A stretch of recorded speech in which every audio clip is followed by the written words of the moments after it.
Bada bing, bada boo. Have you ever heard of the Russian sleep experiment? It's a fake fictional story. It's a creepypasta where 5 subjects, they're prisoners of war. They're given the option. You can take part in our sleep study where you will be awake for 30 full days. You don't get an inkling of sleep for 30 days, a month. And if you survive, if you make it to the end, you can be free. We're not going to hold you prisoner anymore. You can walk out of here and nobody is going to hurt you. It's a singular month in exchange for the rest of your life. Why would you not take it? The experimenters, the researchers, they developed this special gas that's going to prevent the subjects from falling asleep.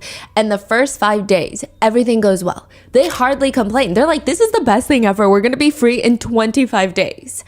After the first 5 days, the subjects start exhibiting severe paranoia. They stop talking to each other. Their only companions in the entire study, they turn on each other. They start whispering into the microphones for the researchers. They believe if they turn on their fellow subjects, they can win the trust of the experimenters that are testing on them and guarantee their freedom. 9 days in, one of the subjects does not stop screaming for 3 hours straight. He is screaming until he tears his vocal cords. And long story short, by the halfway mark, all of the windows that the experimenters are looking into, they're covered in feces. They tell the subjects on the intercom, "We are opening the chamber to test the microphone. Step away from the door and lie flat on the floor or you will be shot. Compliance will earn one of you your immediate freedom." They just hear a singular voice call back out to them. "We no longer want to be freed." By the end of it, the researchers go in and they got to get the subjects out. They find once they open the door, the subjects have started tearing off their own flesh, consuming it. The researchers are providing the medical care that's needed to save them, but in the end, the subjects, they all want to go back into that chamber. They all want more of that stimulant gas. The same thing that ruined them, turned them into these violent zombie-like creatures. They want that gas. They don't want to sleep. So the experimenters ask, why would you possibly want something that destroyed you? They say, well, I must remain awake. It's an addicting idea, the theory, the concept of what happens to humans if they don't sleep. There are content creators that have been trying to replicate that feeling. TikTok Live being one of the platforms. It's called Disturbed Sleep live streams. This is a whole niche of TikTok live streams. A camera is set up and it's live streaming a tiny little bunker-esque room with a tiny bed. There are neon lights typically everywhere. It's not the type of environment that you're gonna catch some good quality sleep. You have the live streamer on the bed, and then there's this board behind them. And this live streamer, I mean, their eyes are closed, they're acting like nobody else is in the room with them. It feels oddly voyeuristic and illegal. The board usually says, for this donation, this will happen. So for example, for a Galaxy donation, a giant air balloon puppet, the ones you see in front of the car dealerships, will blow up, fill up the room, and start singing Baby Shark loudly at full volume. The concept is very simple. You donate money to watch the live streamer get woken up over and over and over again, not being allowed to fall asleep, never getting the sleep that they desperately claim that they want. Are they sleeping or are they sitting there? They're sleeping. They're laying down, eyes closed. So how did that balloon pop up? Once you donate, it's all automated. What? Yeah, I don't know if someone is there helping. Huh. Okay. Yeah, and they make money. You get your own little Russian sleep experiment. You get to torture these live streamers, and humanity becomes less appealing for aliens to save. This is the TikTok live streaming world. It is like an internet's no man's land. I mean, sometimes it's fine. Like sometimes you get those packaging videos or like the crystal scoops or the live harvesting pearls from oysters. I don't know how good that is, but you get those. Other times you go on there and it just progressively gets weirder. There are people pretending to be robots saying, if you donate X amount, I will slap myself in the face. There's this one guy who's on live. He makes these card houses, you stack the cards, and he just starts crying, begging viewers not to donate, which is confusing. And of course, reverse psychologies everyone into donating because they want to know what's going to happen if they donate. And he's just sobbing like someone is holding him at gunpoint. Some people sit there and they tell you the fate of the rest of your life for a small Galaxy donation of $9.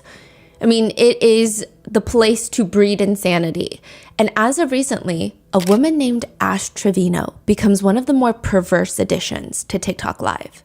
Ash Trevino is a 36-year-old woman from Texas who is very clearly doing well for herself on these TikTok live streams. She claims that the most that she's ever made in a single live stream, one sitting there for 2.5 hours, she received $12,000 in donations. $12,000. And her content is not even that stimulating. Like if you're swiping through TikTok Live, you see a man sleeping next to a giant air balloon puppet, you see a man crying on live, these are gonna capture your attention. She just sits there at her makeup desk on the phone talking to her boyfriend. And you're just listening to them talk. You listen to their conversation like a little fly on the wall. I mean, one of her many boyfriends. One of them is named Francisco, and the live stream is set up to face her. She's got him on speakerphone on a separate phone, and she's all giggly. She's like a little girl in love. She's 36 though, so I guess a woman in love. She puts the phone up to the live stream. 2.3K people watching you right now. Francisco, you just hear his voice. He says, I'm just saying, I'm not going to share advice. Like, if you want to take the time of your day to actually get to know me. You want to take the time of your day to actually get to know me. No, I don't need them to like you. I don't need them to like you, sir. Oh my God. Guys, he's innocent. And I don't care what y'all say, what y'all think. He's innocent. And y'all are going to see that. And when he becomes... What are they commenting? And yeah, they were like, oh, he's not innocent. He's dumb, this and that. Oh, they said he's innocent, but he's in jail. Oh my God. They said, honestly, rip to those who lost their lives. And her viewers, Ash Trevino's viewers, they start turning on her, asking her, why would any of this be funny? Why is this funny to you? Why are you laughing? And she responds angrily, why is it funny? Because you guys are sitting there posting it on my stuff. That's why it's funny. Because y'all are making it seem like some men is guilty of that when he has nothing to do with that. So that's why it's so funny, because y'all are blaming somebody that's innocent. Like, y'all don't even know the whole freaking story, bro. Y'all see what y'all hear and what y'all read, and it's not even the truth. Like, I don't care. I don't care. Which has people begging the question, what did he do? What is he innocent of? March 28th, 2018, 9:30 p.m.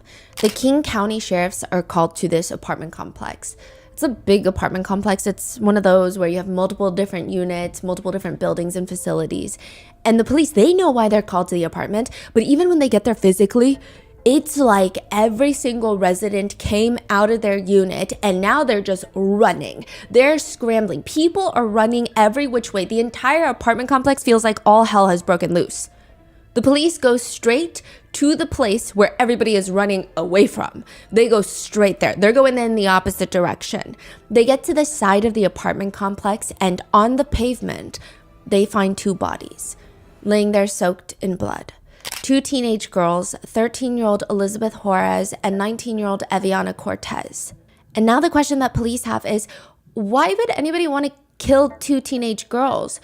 Especially one that's 13. This doesn't even make any sense. What kind of people have it out for them? In 13-year-old Elizabeth's bag, they find a black can of spray paint. And above her body, they see all of this graffiti.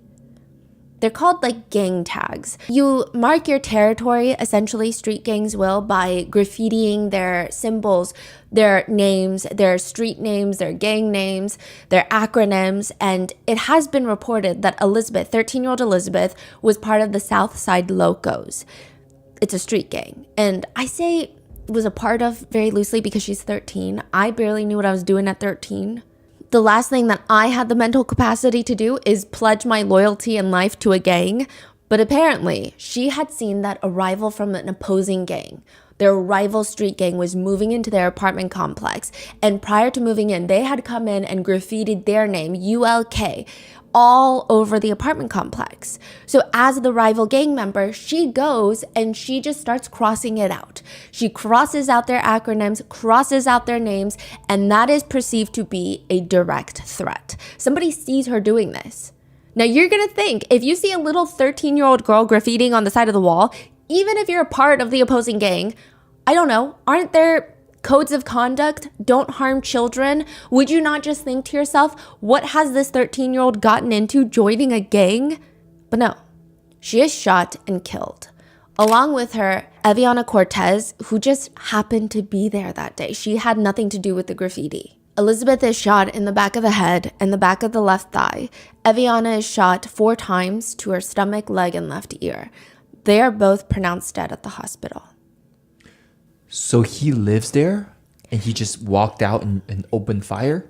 In a car. Yeah. Wow. That is Francisco, and that is what he is in jail for.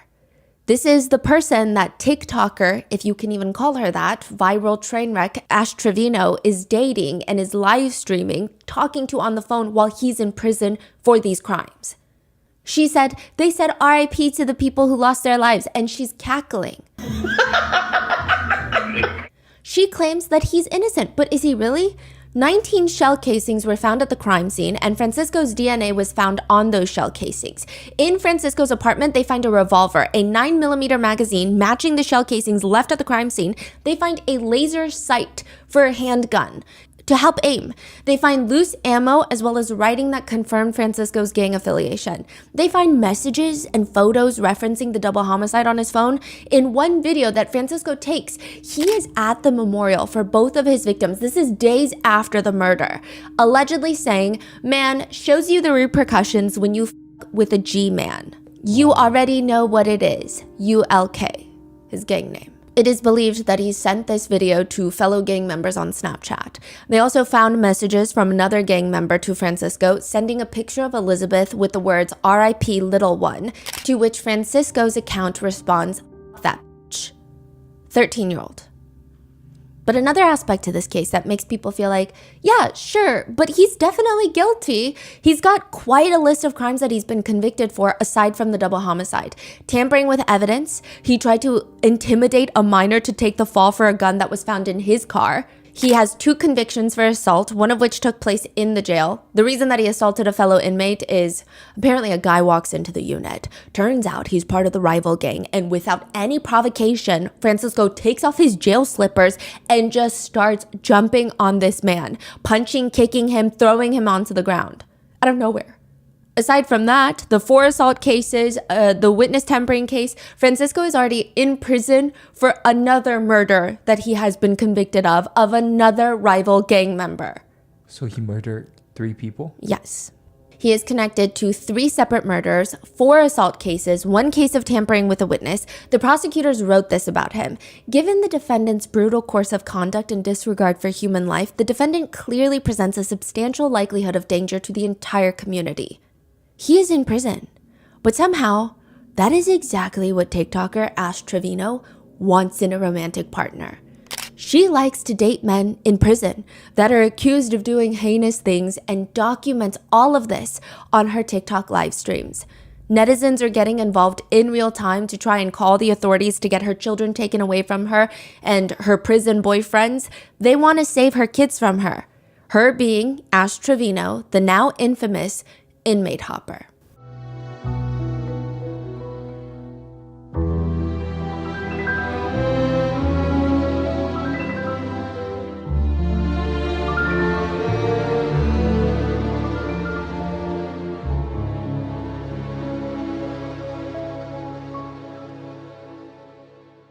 We would like to thank today's sponsors who have made it possible for Rotten Mango to support the Palestine Children's Relief Fund. They are a volunteer-based and provide free medical care and humanitarian aid to thousands of injured, abused, and abandoned children. This episode's partnerships have also made it possible to support Rotten Mango's growing team. We'd also like to thank you guys for your continued support as we work on our mission to be worthy advocates. As always, full show notes are available at RottenMangoPodcast.com. A few disclaimers for today's case. There are heavy mentions of DV, potential CA, or potential neglect. I also want to make it very clear that the 2 minor daughters involved have already been through a lot publicly. We're going to be doing everything in our power to keep them anonymous and, of course, use just initials regardless of if their info is already all the way out there. It's also important to note that all the allegations regarding the Trevino family, especially Ash Trevino, are claims that Ashley herself has publicly admitted to or done on camera. Though at the time of filming, no charges have been made or pressed against Ash Trevino. The only quote-unquote guilty parties would be the people mentioned who are previously incarcerated.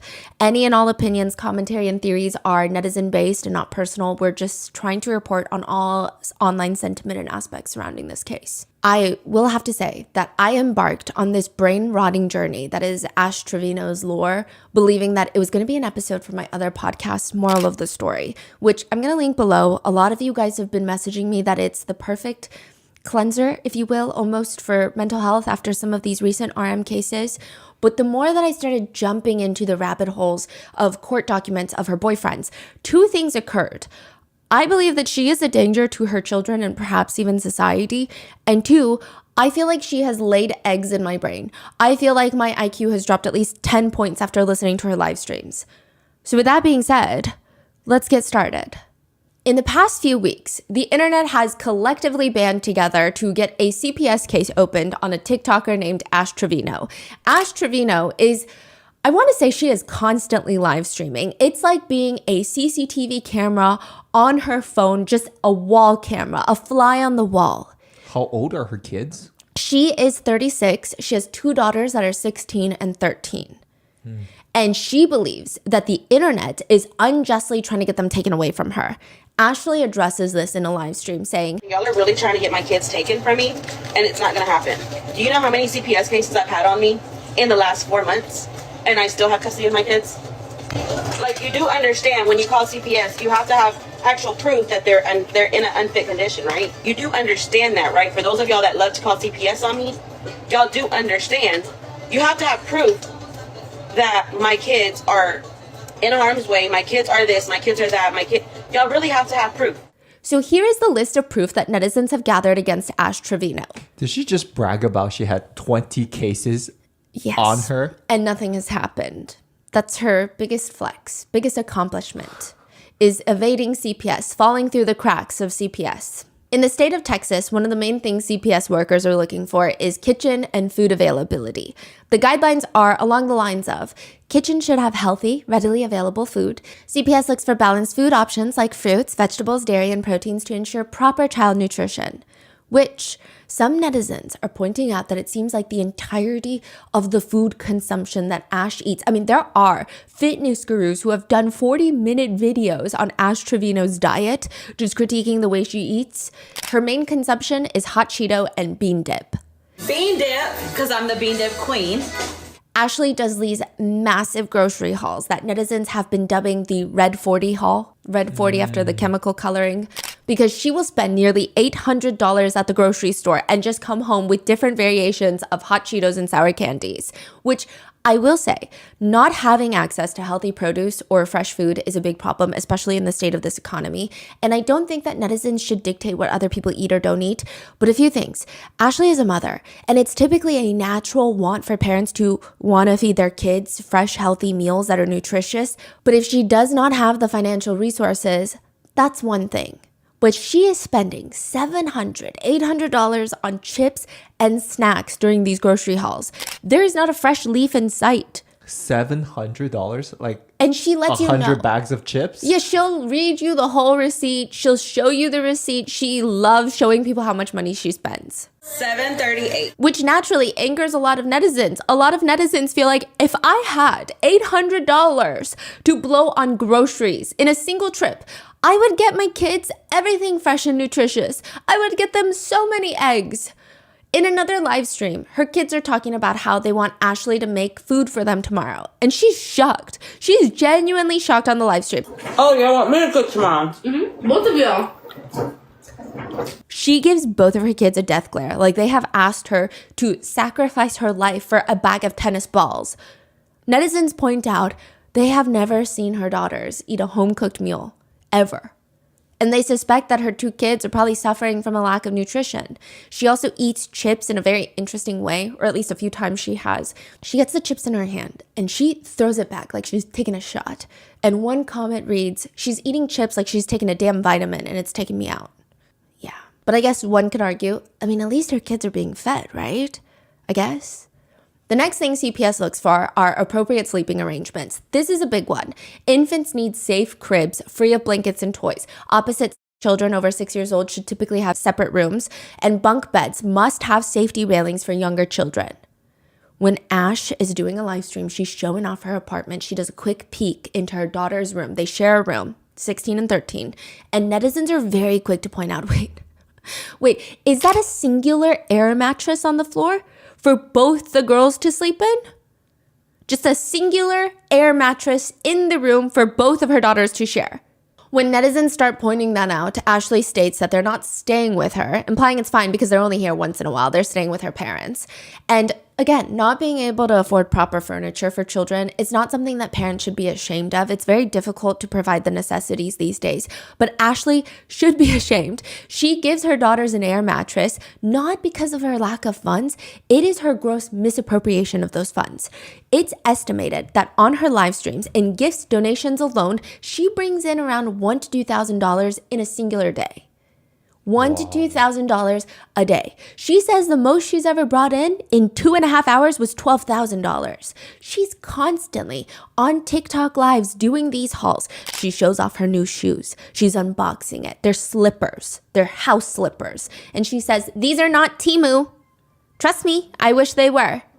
And she opens up her Balenciaga slipper box and she's aggressively showing the Balenciaga tag to the camera.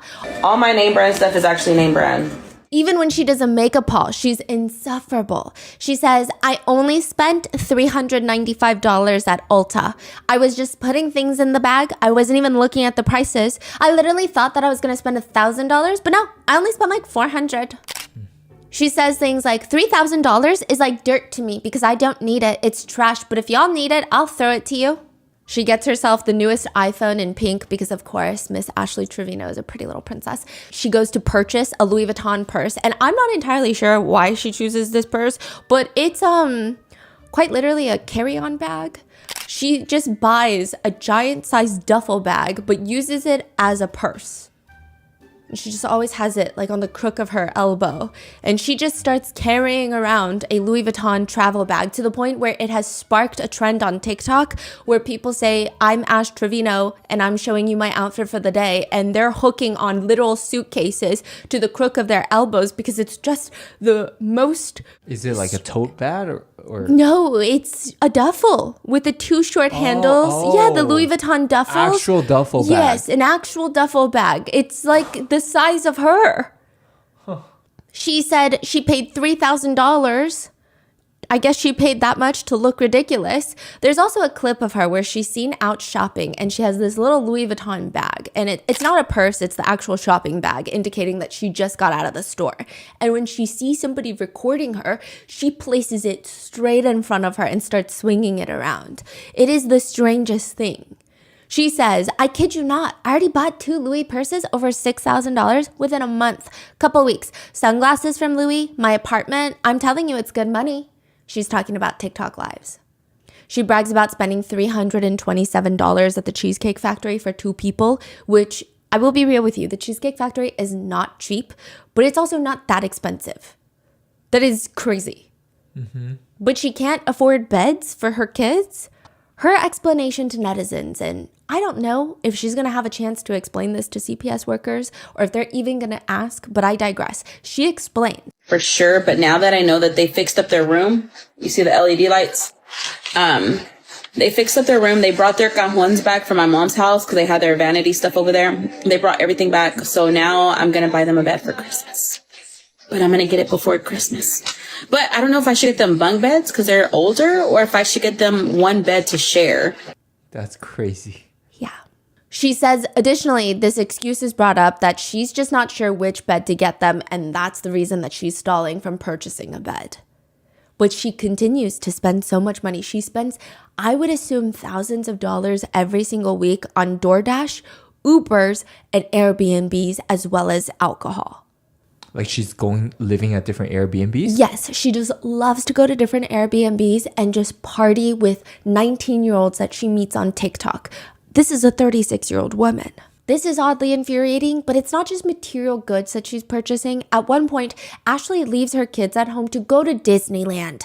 She lives in Texas, so she flies to Disney, which Disney adults, great, do your thing. But also, if you have children and you love Disney, I can't imagine not wanting to experience it with them. When netizens call her out on this, like, this is so weird. You've got 2 girls and you go to Disney by yourself? I didn't take them to Disney. I've said this before. If you were not on that live, I'm sorry you weren't there. But I did not take them to Disney because my kids do not fly. What do you mean when she said that they don't fly? They don't like to get on an airplane, which is not true. Her kids have TikTok accounts, and one of them debunked her, literally saying, I don't know why she said that. Like, I fly. Like, I'm not scared of airplanes. This is so weird. And also, if the reason that she doesn't take them is because of school, why doesn't she just take them when they're on break? It's not like she has to go Monday through Wednesday. She could go on the weekend or during spring break. But the bragging never ends. Ashley Trevino even casually brags about getting a BMW. She just is in a BMW one day. She's sitting there eating In-N-Out live streaming, and she's showing her face. So she's sitting in the driver's seat eating In-N-Out, and she goes, y'all, I'm eating In-N-Out. And then she takes time to reverse the camera to show the steering wheel, and she said, okay, I got a BMW and it suits me. Sunroof, and it's nice. Like, it has an LED light over here and over here on the dash as well. Did she buy a BMW or is she... So clearly she can afford a bed. She also makes fun of her friends for flying Spirit while she flies first class. It is expected by CPS that parents provide a safe environment for their children. Interactions between family members are evaluated to identify nurturing relationships or potential signs of emotional or physical abuse. In another live stream, Ashley is on live while she's on the phone with her daughter. She asks her daughter, do you want lip fillers? Which her daughters, even if they were of age, they're 13 and 16, I wouldn't feel comfortable with my mom asking me that. I would feel pretty insecure. Do you want lip filler? No, my lips are actually big. They're not that big, baby. Okay, but they're big enough for me. They're not that big. Yes, they are. No, they're not. Why are you being a hater? Let me see.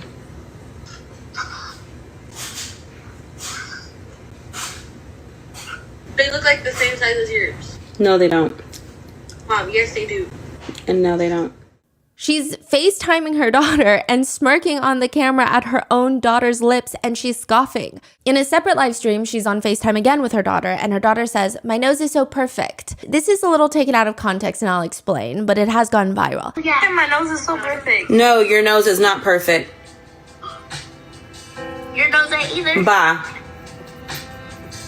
Now, to be fair, this is because her daughter did get a nose piercing, and this is the FaceTime where she reveals it to her mom. So she does have some right, I guess, to be angry, but not really, because she's not mothering them well anyway, regardless. But netizens don't think that makes this any better. This is the same woman that on live stream, she called her own 2 daughters slurs while laughing. Such as... Slurs targeted towards the Mexican community. In another clip, she's talking to her kids and they're arguing. I have an A+ in every class. No, you don't. No, you don't. No, you're not. You're not. You're probably barely going to pass anyway, literally. To which comments read, who needs enemies when you have a mom like Ash Trevino? But it's not even just the emotional abuse, because there are so many different pillars on how you take care of children. You can't even just physically provide the necessities. You have to emotionally be there and physically be there for them. Her younger daughter, E, has to go to the hospital one day. They already made it back home. She's on live stream, and Ashley, instead of taking her, jumps on another TikTok live and says, guys, this is my sickly baby. That's the one that I have to go take to the hospital and go get tested in a couple weeks. I'm not going to explain nothing else because she doesn't want me to. Mere minutes later, I don't even think 10 minutes have passed. She says, if y'all want me to tell you about my baby girl's health, go ahead and send the galaxies. Galaxies being $15 donations on TikTok, because there's tiers to the donations. If y'all want me to tell y'all about my baby girl's health, go ahead and send the galaxies. She's willing to sell her daughter's medical history for the highest bidder. In another moment that might end up in a CPS file somewhere, Ashley's live streaming. She's walking into her room dancing to her song called Nunu. We're going to get into that. One of her daughters is throwing up in the hallway. She tells her mom, I just threw up. Mom, I just threw up. You just threw up? Why? I just threw up. You're lying. She turns around and keeps dancing. Mom, I threw a party dancing. She's dancing? Yes. Alexa, stop. Bro, I was jamming to Nunu. Netizens are commenting, the fact that her first instinct is to accuse her of lying? She treats her daughters like they're just roommates in their own home, like there's no relationship between them. For Thanksgiving, for example, Ashley drives her kids. The netizens are compiling on Reddit all the things that they want to send to CPS. They're like mass reporting her to CPS. For Thanksgiving, Ashley drives her kids 8 hours to El Paso, Texas, where she's going to stay with who she calls her tia. Tia meaning auntie in Spanish. But this is not Ashley's auntie. This is not the kids' tia. This is a random person that Ashley has met on the internet that she calls auntie. She's not been invited to her own parents' Thanksgiving, so she's going to a random person that she met online to her home, bringing her kids all the way to El Paso, Texas on Thanksgiving, leaving them sick and alone in the Airbnb. She's like, go order DoorDash for Thanksgiving. I'm going to go get drunk at the bars. And she's live streaming all of this. Wait, I'm so sorry. It's Thanksgiving. Yeah. They're going to the stranger's house. Yeah, and then so she rented an Airbnb in El Paso, Texas, and she goes to El Paso to meet up with her auntie that is a stranger that she meets online. She brings her kids, throws them into the Airbnb, and is like, here, order DoorDash because I'm about to go out with the auntie that I met on TikTok and a bunch of her friends. Oh. On Thanksgiving, she's like, just order whatever you want. But it's already not a good look, but it gets worse. While she's posting in El Paso, because she does not understand that live streaming does not mean that you have to stream the entirety of your life, she starts posting about being in El Paso. Another creator on TikTok sees this and posts a TikTok where she is tying her hair up into a messy bun, and she says, when you find out Ashley Trevino is in El Paso, indicating she's trying to fight Ashley Trevino. Ash, a full mother of 2, starts mocking the creator on her live stream. She's like, when you find out Ash Trevino's in El Paso, I'm in El Paso and I'm a your baby daddy. What are you gonna do? She proceeds to tell the girl, then pull up then, and gives out the very specific bar that she will be visiting later that night. She begs the creator to pull up because the creator is GHETTO and they're in the rich neighborhood and the cops are gonna take care of her. Ashley is live streaming at the bar, and I'm not entirely sure why she looks so surprised when the creator that she has been taunting the entire night does indeed show up to the bar. Since she's pretty much given out her GPS coordinates and everything, she's just sitting there while the other creator is saying, you asked me to pull up, and now you don't want to say anything, you asked me to pull up. The situation escalates to some mediocre hair pulling before everybody is kicked out of the establishment. The other creator goes on live to talk about what happened, and she says, this is me. I was like, so you tell me to pull up? You tell me to pull up? And Ash starts getting up. So I went and I grabbed her hair. I snatched that. Bro, tell me why her hair feels like grass, bro. I grabbed it and it ripped off. Ash is later live streaming, brushing her hair with her fingers, saying, I don't even have my bobby pin anymore. I think she took it. I really do think she took it like for an autograph or something because I don't have it anymore. You would have thought like a that didn't like me was gonna swing. She would have swung at the okay? This pulls my hair. Like it's the first reaction this does. And I'm like, she pulled my hair. And this is fat as this is really fat. She's saying all of this in the car while the stranger that she met on TikTok, the auntie, is driving. But now, to some extent, this auntie is intoxicated. They were live streaming in the bar where viewers clearly see her drinking. So now the drinking and driving is being live documented. When they get back to the auntie's house, the kids end up coming there, and E, the younger daughter, is not feeling well. She feels sick, she wants to throw up. On top of that, she's likely stressed and freaking out, or at least anxious about the bar fight that Ashley got into because she tells Ashley, I saw the video of what happened at the bar, like I was watching the live. And if you're wondering, how do I know all of this? It's because Ashley is still live streaming right now at the auntie's house.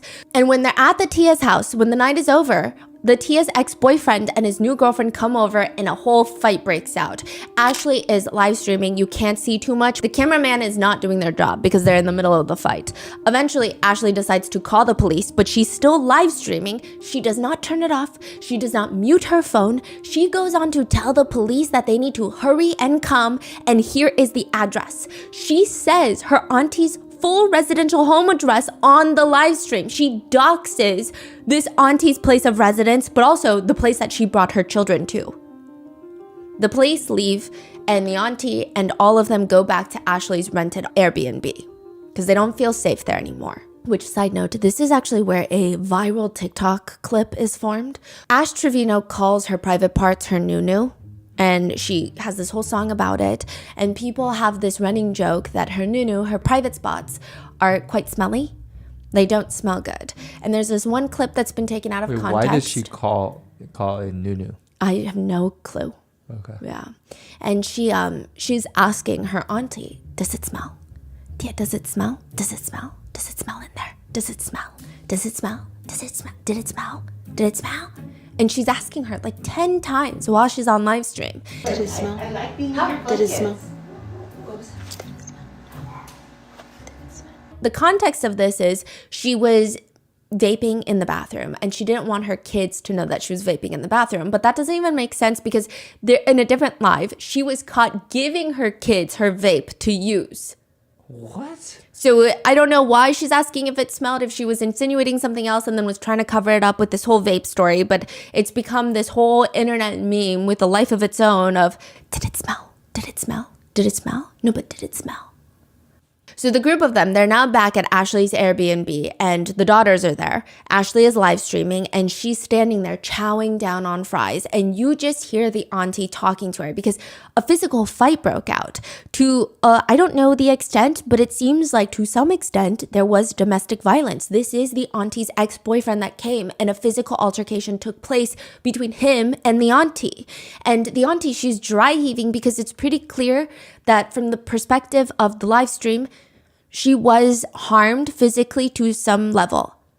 She tells Ashley, I don't know how much abuse I told you about, but I never told my daughter about it. It is so ridiculous because Ashley continues chowing down on the fries that someone even comments, and back to the food we go. The El Paso incident, it becomes dubbed that in the Ash Trevino lore, is just this incredibly idiotic and unsafe situation. The drinking and driving, obviously, but also the fact that Ashley is egging a stranger to come and fight her, even though her kids are in town. She doxes her auntie. She confronts the stranger at the bar. I mean, there's so much going on and it's just flat out dumb. But the most mind-numbing thing, the most mind-numbing part of all of this is this isn't even the first time that somebody pulls up to fight Ashley. She has been through this whole rodeo before. Ashley has started getting herself into altercations with other TikTokers, one of them being a creator by the name of Tampa Bay, who has taken the initiative to create a GoFundMe to support her travel fees to go to Ashley's home to physically assault her and pull up, which I like to mind my own business most of the time. I don't know the first thing about Tampa Bay, but I do know that Ashley should understand that whatever she is doing online is going to come back to her kids. There are creators out there that are wanting to find Ashley's home and confront her home where her kids often stay. It's a dangerous situation overall. Ashley would even tell Tampa Bay, pull up to my house then, pull up. Tampa Bay said she was gonna come in 5 weeks. I'll be waiting. Tampa Bay does in fact pull up. Thankfully, the kids are fine. Well, fine in that situation. But Ashley has repeatedly doxed her home address with no regard for her kids' safety. There have been incidents where the girls, the children, have noticed strange cars driving around, scoping out their house, and naturally they get very concerned, they get very anxious, very worried. They call the police. The two daughters and Ashley are home. Ashley is home. The guardian is home. The police arrive. They have to take a report. Ashley lets her two girls talk to the police officer while she stands there, pointing her finger in the air, holding up her phone. She's in the midst of a very intense, cutthroat TikTok battle. This is how she signals donate, donate. So you know TikTok battles, you see the lifeline go up and you're trying to get donations to beat the other creator. You have to keep doing some tapping motion to indicate like donate, donate, donate. This is her favorite thing, to tap in the air. And that means donate to me, donate to me. And she's tapping. I mean, nothing, not even her safety, her children's safety is going to get in the way of her getting those freaking galaxies. She goes out to the front to get a view of the cop car. She's showing this in the back, the officer, and she's whispering, double it, double it, double it, double it, double it, double it. Come on, double it, double it, double it. Is she whispering or? Yeah, but I'm sure the officer can hear her. What the fuck? Yeah. In another clip, she tells the live that her daughter has a burn, and she asks, what can I put on their burn? She's on the phone with her friend who says, I really think you should take your daughter to urgent care if it's bad. Can you send me a picture of it? Then I'm gonna have to get a freaking Uber. Okay, just because you have to get an Uber doesn't mean you shouldn't take her to the freaking urgent care. I know, but I have to get up early tomorrow.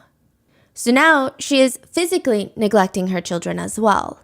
But it does get worse. When one is watching an Ash Trevino live stream, there's always one thing that gets brought up, used, seen, just peeking from the side somewhere like a little stalker, and it's her adult device, specifically one that is shaped like a rose. I'm just going to call it the rose, the haunted rose. And when she is confronted with the fact that she just has him laying around in a home where she has a 13 and 16-year-old daughter, I mean, why? Why not put it in a drawer like a normal person? She's asked on live, why do people support you when you have toys in front of your minor kids? And she screams, do they f***ing use them? They still touch them, asking, what should we name these? So to give you some context, there was an incident that this creator is referring to from a separate live stream. She's charging the haunted rose. And I guess one of her kids spots it and is like, what is this that's charging? Ew, why is that thing charging? Can you leave my rose alone?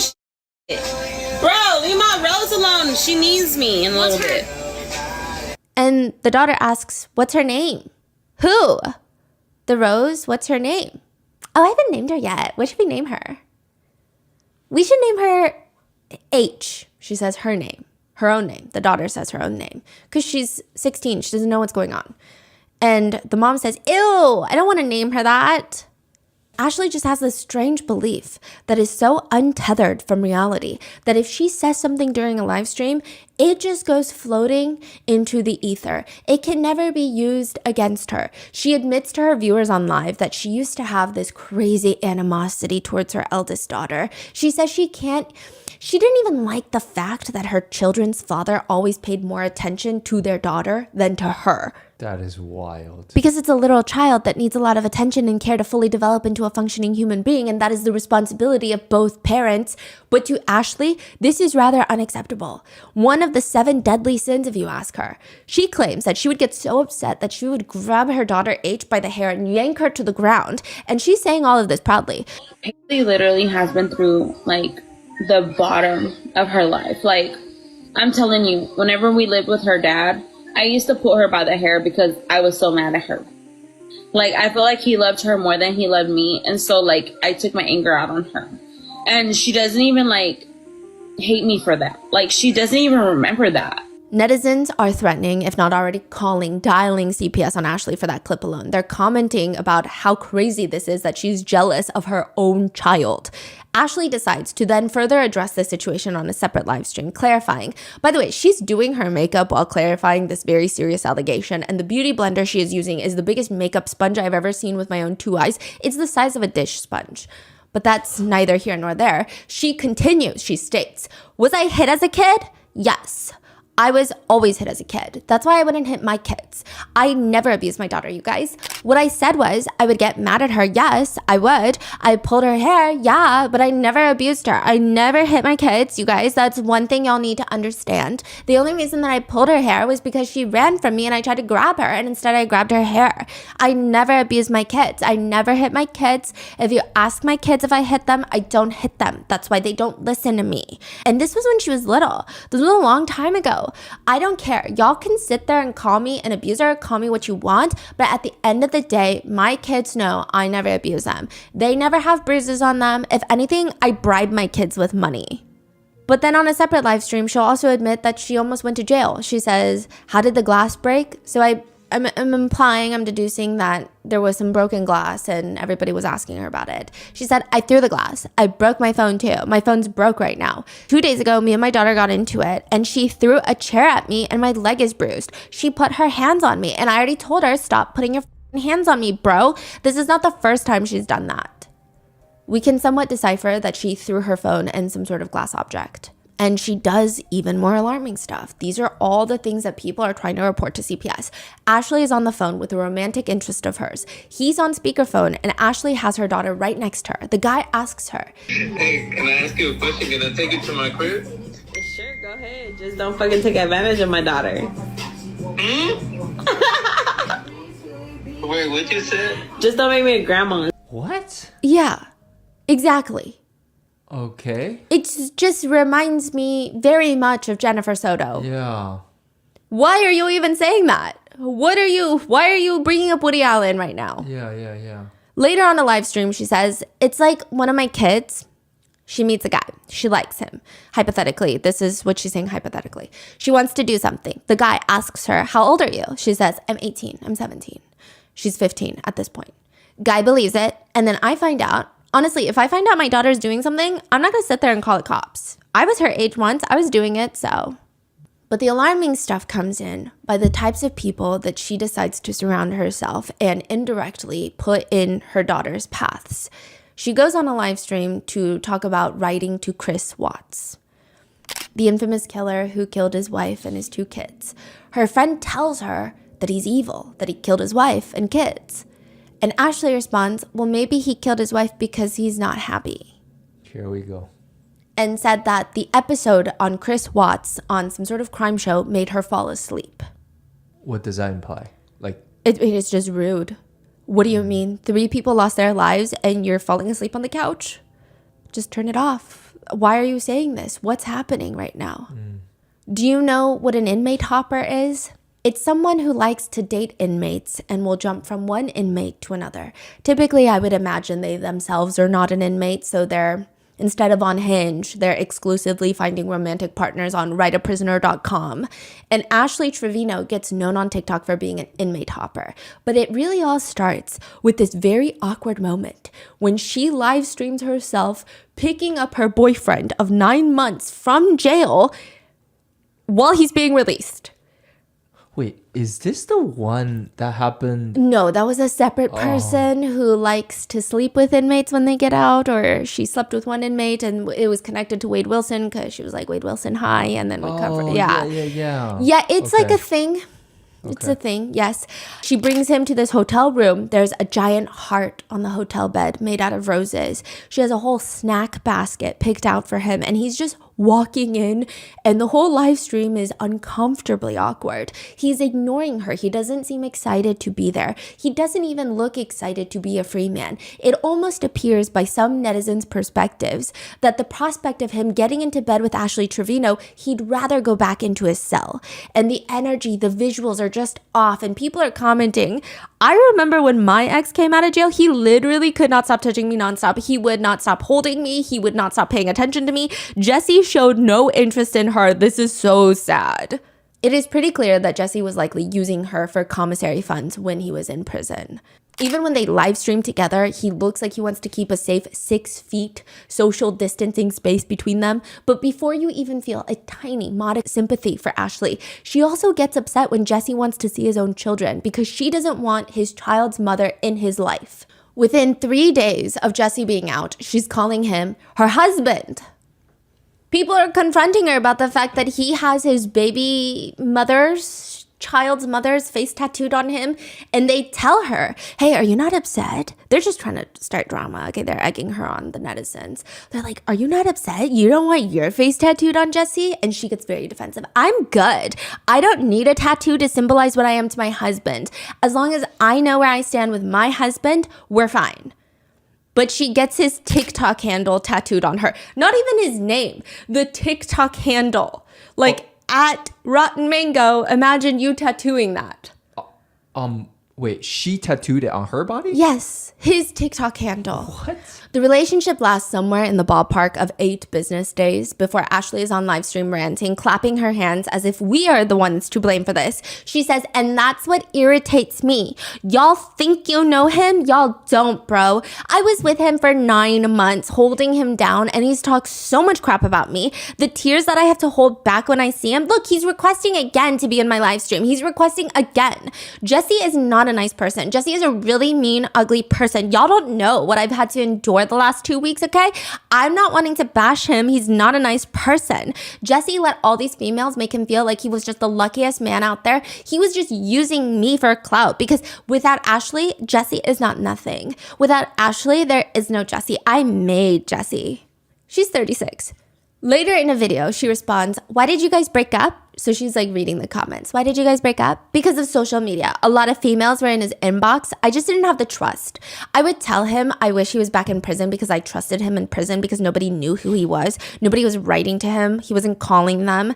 You know, when he came out, I let him have social media. I gave him a little cheat phone. I told him, make a TikTok. I said, make a TikTok, babe. And that was my biggest mistake, was to let him get involved in the social media life. How many followers does she have? It's hard to say because she keeps getting her accounts deleted. Really? Yeah, I think she's like on her 6th account. Because of like... Yeah. Okay. I mean, because she'll People just... report her and... Yeah, and then she'll just completely flash her entire bare chest on a live stream on TikTok. Huh. There are also some very strange moments in this whole relationship saga with Jessie. Ashley goes on live where her daughters are her moderators. I don't know if they were her moderators for every single live, but the fact that they are her moderators and they have frequently said like, Mom, don't do this. Mom, don't say this. They'll come into the room sometimes while she's live streaming to say, stop doing this. So it's pretty clear that they know what she's doing on live. They're watching. She states, to be honest, you guys, it's just going to give Jessie more clout. Just kidding. He has an 8-inch. I mean, the first day we did it like, 5 or 6 times, if I can remember, maybe a little bit more. The first day, the first weekend was pretty wild. I literally could feel him like up here, and I would tell him like, it hurts. Like, she goes into graphic detail describing the width, I guess. In a separate live, she's asked, was there passion? To be honest, yeah. It's crazy though, because for like 2 weeks, it was still good after the second week. The first day, we did it like 5 or 6 times. I can't even remember. Maybe a little more. The first day, the first weekend was pretty wild. I would tell him like, it hurts everywhere, everything. And then she would just nod, licking her lips. And every single time, we didn't use protection. And he never pulled out. Meanwhile, Jessie is on a separate live stream where he claims that he had to put a blanket to cover Ashley Trevino's entire body and face because he could not get excited for activities without that. You're kidding me. Yeah, no, I'm not. That's crazy. Did you like put like a bag over her head when you guys, Okay, so I put the blanket all over her. I just wanted to see that. If I seen anything else, it wasn't gonna work out. You know what I'm saying? The top comments are, mind you, this is my phone. Mind you, I just woke up. Soon after their breakup, Ashley starts hinting at the fact that she might be pregnant. And hinting is a severe understatement. She might as well have tattooed it on her, potentially pregnant. She tells her viewers, I was ovulating the day after the day he came home. We can all be your baby daddy. You want to be my baby daddy? No, I already told Jesse that if I'm pregnant, I told him on the way to Irving. I said, on the way to Irving, I told him, I said, look, if I'm pregnant, because I told him, I said, I start my period in 3 days. And he's like, what are you telling me? I said, I'm just saying, I start my period in 3 days. And he's like, what are you telling me, Ashley? And I was like, no, I'm just saying, like, just in case, something happens and I'm pregnant, I don't need you to be there for me. I said, I can raise this baby on my own. I've raised 2 of them on my own. I don't need you to be here to raise my baby. people were so confused by this. People start putting the dates together, and Ashley's digital footprint has likely accelerated climate change by at least 24 months. She is live streaming every single waking moment of her day, which is not a great thing to do if you don't want to get caught in your own lies. People are running through the timelines to point out, wait, if she was pregnant, then she had her period on this date, then she would have known that she was pregnant if she missed her period. But those days that she would have known that she was pregnant or potentially pregnant, she was just drinking and live streaming all the time. When she's confronted with this, netizens are very upset because that's a very serious thing to do, is drink while potentially pregnant. And she says she's drinking because she's not 1,000% confident that she's pregnant, when you can just take a pregnancy test. She says that she merely has a suspicion that she's pregnant, but she didn't take a test yet. It is the very accurate, very true intellectual theory that if you don't know, it does not exist. She says, once I find out for sure that I'm pregnant, I'm not drinking. I am off of it for 9 months. But she's also very upset that her viewers care about her drinking alcohol and potentially being pregnant. She says, I'm not going to answer yes or no if I'm pregnant. That's not what I'm going to do. You're going to have to wait. Y'all are not anybody important to me. So for me to just sit here and say, no, I'm not pregnant. Yes, I'm pregnant. Y'all are not important to me. I don't even know you. Very quickly, the newfound pregnancy becomes Ashley's entire personality. She streams, y'all, I have never been so scared to bring a baby into this world. Because When I brought them to, I was with their dad. Me and their dad were married each time. They were planned. This one was planned too, but I'm not with Jessie no more, and I'm scared. I'm scared. Wait, is she pregnant or We don't know. she's just like crying about it? Yeah. In another live stream, though, she complains. Today, my back has been killing the fuck out of me. Like, I told Lisa, I said, girl, I feel like I'm about to start my period. And I just got off my period. And everyone's like, how would you just get off your period if you're potentially pregnant? Eventually, the story becomes too ridiculous to sell. I mean, at some point, even the trees in your backyard are going to start putting two and two together, like none of this is making any sense. And ultimately, she addresses the pregnancy situation by saying, were you ever pregnant? Yes, unfortunately, I was. But the stress gets to you. So unfortunately, I was. And I was very sad, but I was happy at the same time. Hinting at the fact that she suffered from a miscarriage from the stress. The comments read, she reminds me of one of those high school girls that would say that they're pregnant for attention and then end up, quote, losing the baby. But later on, Jessie explains in a live stream that Ashley terminated the pregnancy, or at least that's what he thought, that she did not suffer from a miscarriage. To which Ashley responds on live, Nobody was supposed to know that I had an abortion. And he literally just told everybody that I had an abortion. But I had an abortion because I didn't want to have his baby. Hey, Daddy. I absolutely believe in my freedom of choice as a woman, but I think the difference between having it be a choice versus having a miscarriage are completely separate things, especially in this situation. She originally claimed that she lost her baby due to stress, and that is not a choice. Netizens were obviously sympathizing with her after that, and even had she said, I made the choice to do this because I don't think I'm going to be a fit parent to a newborn right now, I mean, I guess it depends on everybody's beliefs, but I think that's perfectly normal. But netizens were obviously sympathizing with her, donating so much more to her because they thought that she had suffered this very traumatic thing that a lot of netizens can relate to. But it was a lie. In another clip, she says, He's just mad because I aborted our baby. I never wanted to have his kid anyways. I'm literally glad I got rid of our baby. I didn't want nothing from you. what makes this even worse is the fact that in a separate live stream, this is when she was telling the whole world and everybody's mother that she might be pregnant. She says, if I'm pregnant, I'm keeping the baby. I already told my kids. I told them, there's a possibility. So she's getting her minor children emotionally and potentially just mentally involved in this. Mm-hmm. With Jessie's relationship with Ash Trevino, that's where she really starts gaining a lot of TikTok fame.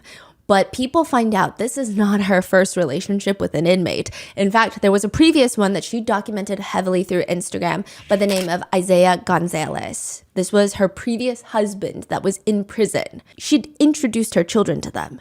She had brought her two very young daughters. At this point, the eldest was about 10 years old, when she brings them to prison to meet this prisoner that she has now decided to marry.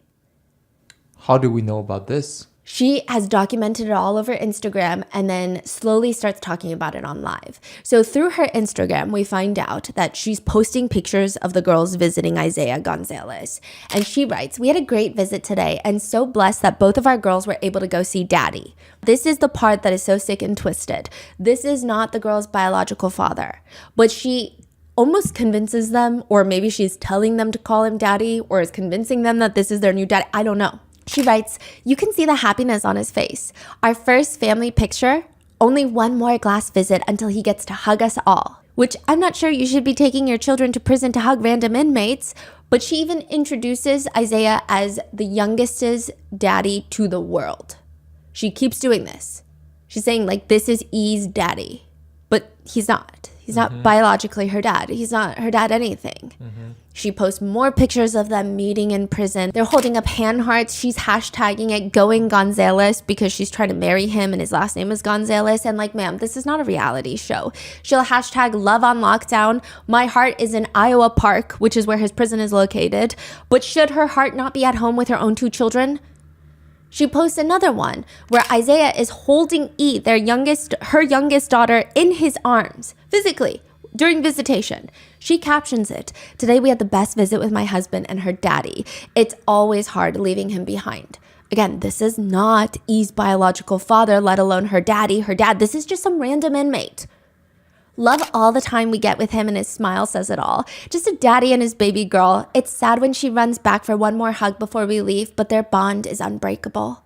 I do want to preface this by saying, I think with the way America likes to incarcerate people for just pretty much everything. There are people in prison for possessing weed. There are people in jail for allegedly being involved in an incident involving the United Healthcare CEO. There are a lot of reasons that people are incarcerated that a lot of people might not necessarily think they should be incarcerated for. I think that for a lot of inmates, having a strong support system outside of prison waiting for them when they get out, it does help rehabilitate them. Again, I'm talking for drug possession charges, things of that nature, health insurance fraud related charges involving massive healthcare companies, things of that nature. I think it's important for these people to have support, and I have a lot of respect for their partners and families that give them that while they're still being part of society and having to deal with the stigma of having a loved one in prison. However, finding inmates to date because you like the idea of being a prison wife is beyond my level of comprehension. Ashley posts on Instagram, August of 2019. She posts 2 pictures captioning, "Life had us in different paths, but just know he makes me happy and he asked me to marry him and I said yes. I am future Mrs. Gonzalez." She goes on this whole rant. For those of y'all that know, y'all know, LOL. And for those of who don't know, now y'all do. People are going to judge us, but like we say, screw what y'all think. I have been here for him and plan to continue that throughout his entire journey that God has given us. Yes, he is away from me, but these years will go by so fast and I can't wait to become Mrs. Gonzalez. If y'all don't like us being together, then feel free to delete me, but he wanted me to let everybody know that he is mine and I am his. And for those of y'all that don't know, he asked me to marry him and got the blessings we needed to move forward with that. By the way, don't let those hate letters think it's gonna stop us. Soon, being a prison wife becomes her whole DNA profile. She posts, "I'm a prison wife. My relationship is based on letters, time-restricted phone calls and visits that are few and far between. I'm judged for staying with a man that I could never imagine leaving. I go to bed alone every night and hold it down on the outside while he comes home. I never know when he'll be involved in a riot or moved far away from me. Despite all of this, he is worth the wait." So do we know what was his... We're about to get Okay, there, okay. yeah. She shows off sending 120 pictures, which I can only imagine they're X-rated pictures.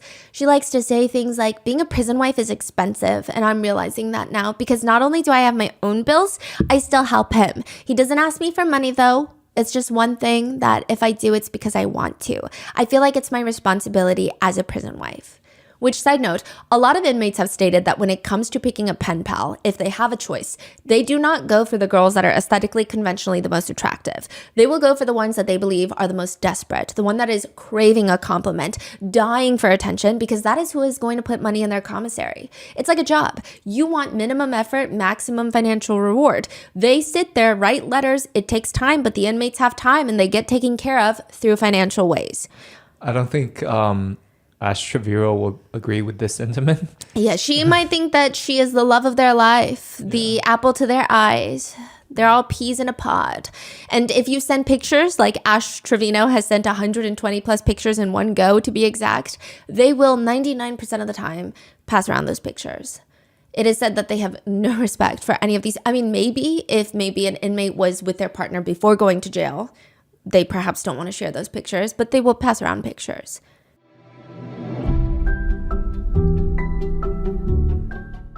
Having an amazing product or service is a massive part about owning a business. I stalk some of your Instagrams and you guys have such artistic abilities. And I know that a lot of you guys write about starting your own shop, but it's often the business behind the business that makes all the difference.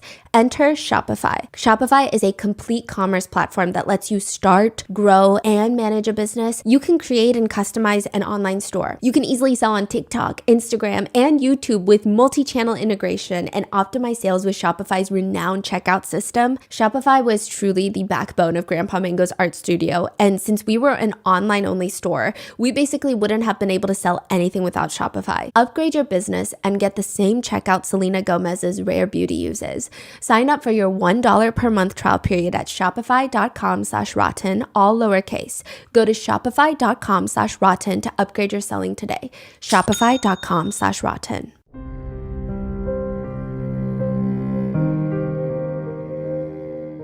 But Ashley is in love. She posts wedding pictures with Isaiah Gonzalez, which are just pictures by herself, holding his picture because he's incarcerated. They're not going to let him out and take furlough to take wedding pics. So it's just her in the middle of the road, a literal road, wearing a black dress and a white flower crown, writing, "There is going to be a long road ahead of us in this journey, but with God, we will get through it. Right here in these pics, I'm walking that road alone." Hence why she's on the road. And to give her some credit, the road is empty. "I'm walking that road alone, but even though he wasn't there physically, he's still here with me in this pic. This life isn't for everyone, but it is for me. Hashtag Mrs. Gonzalez. Hashtag my life is behind those walls." This is where things start to escalate. On a live stream, Ashley is telling the story of how she first met Isaiah because people start bringing it up. They're like, okay, so Jesse was not your first prison boyfriend, your first inmate boyfriend. So who is Isaiah that we found on your Instagram? And she says, well, everyone's wondering why this has happened. Oh, by the way, it is speculated that for all of her prison boyfriends, she's met some of them through Write a Prisoner, websites where you can see pictures of prisoners and decide if you want to be their pen pal or not. But those who know how the prison system works, they speculate that she is pretty well known in certain prisons, that she will talk to an inmate, they will recommend her to other fellow inmates. They'll say, hey, talk to this girl because she's going to put some money in your commissary. And she, for the lack of better phrasing, gets passed around, as in her number and contact information gets passed around to other inmates. But with Isaiah, she says, I actually knew him before he went to prison. She says, my prison life started in 2019. I reconnected with an old childhood friend, okay?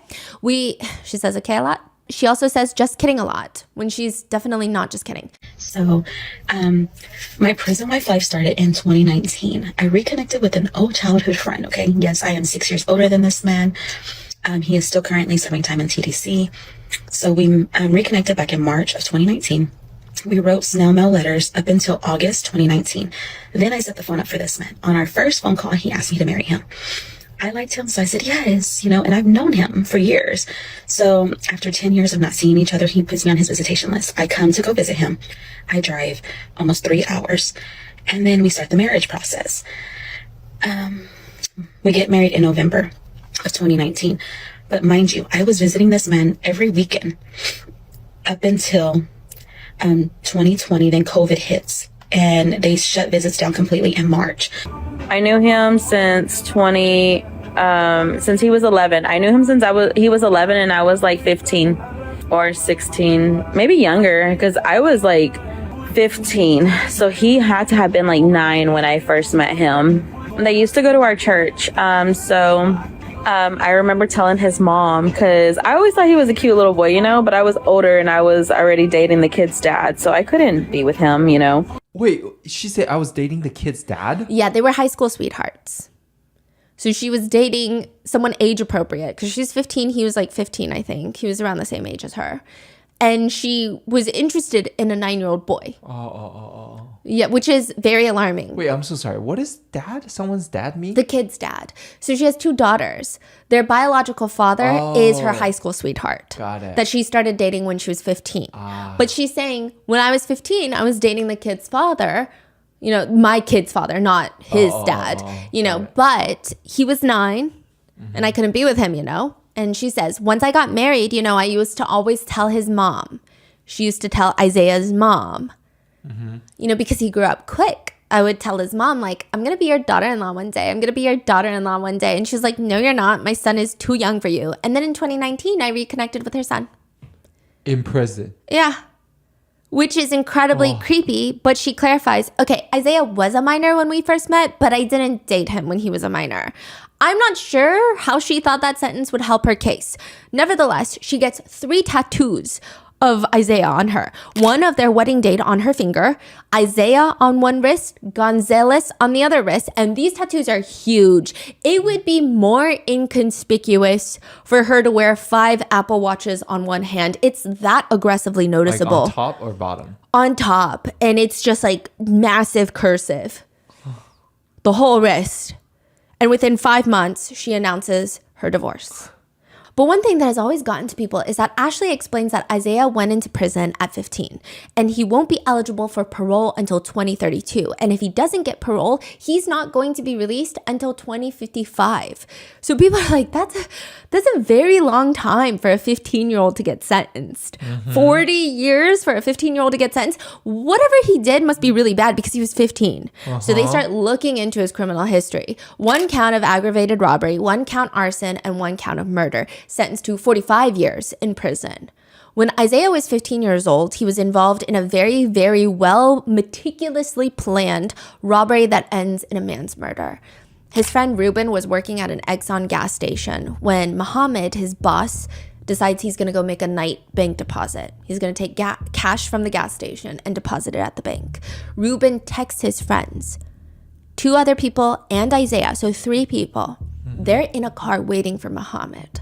They catch him on the road and they stop him. They rob him of all his cash. They know exactly which route he takes, which bank he was going to, how much he has. This is all a very well thought out plan, meticulously done. They pull up to stop him and one of the friends ends up shooting him. They kill him. They drag his body into the woods. They set Muhammad's car on fire and they leave. Eric is the one who fired the shots. He takes $4,000. Isaiah takes home $1,000 from this robbery. And they promptly spend it on whilst bragging to everybody about killing Muhammad. Muhammad has a wife and 7 kids. He has 6 daughters and a son. But sure, I guess that's hilarious. How is that hilarious? Why would it be hilarious? They're laughing to everyone they know. They just think it's so funny. He was sentenced to 45 years in prison in 2011. Sure, he was 15. But I mean, we all knew better at 15. This is not a situation where I don't think anyone can confidently say he was so young, he didn't know what he was doing, unless you're Ashley Trevino. But Ashley is posting on Instagram a word vomit collage. Second look Saturday. Meet Isaiah. He was given a 45-year sentence at 16 years old. Over the past 10 years, he earned his GED, OSHA, Electrical Level 1, Construction Craft Skills, Construction Site Safety Corps, all level certifications. In that period, he has also gotten married and become a wonderful stepdad to 2 beautiful daughters. He loves spending every weekend with his family during visitation at the All Red unit. He is involved in working as a supply clerk. Isaiah is also a talented artist who wants to continue his craft by opening up his own business once he returns to the free world. Isaiah plans on pursuing additional collegiate degrees. Isaiah believes that God will bring him home sooner than his release date. Isaiah is ready for the day when he can be given a second look. She posts, "So blessed my husband was chosen to be the second look person today. Let's pray we can bring him home soon.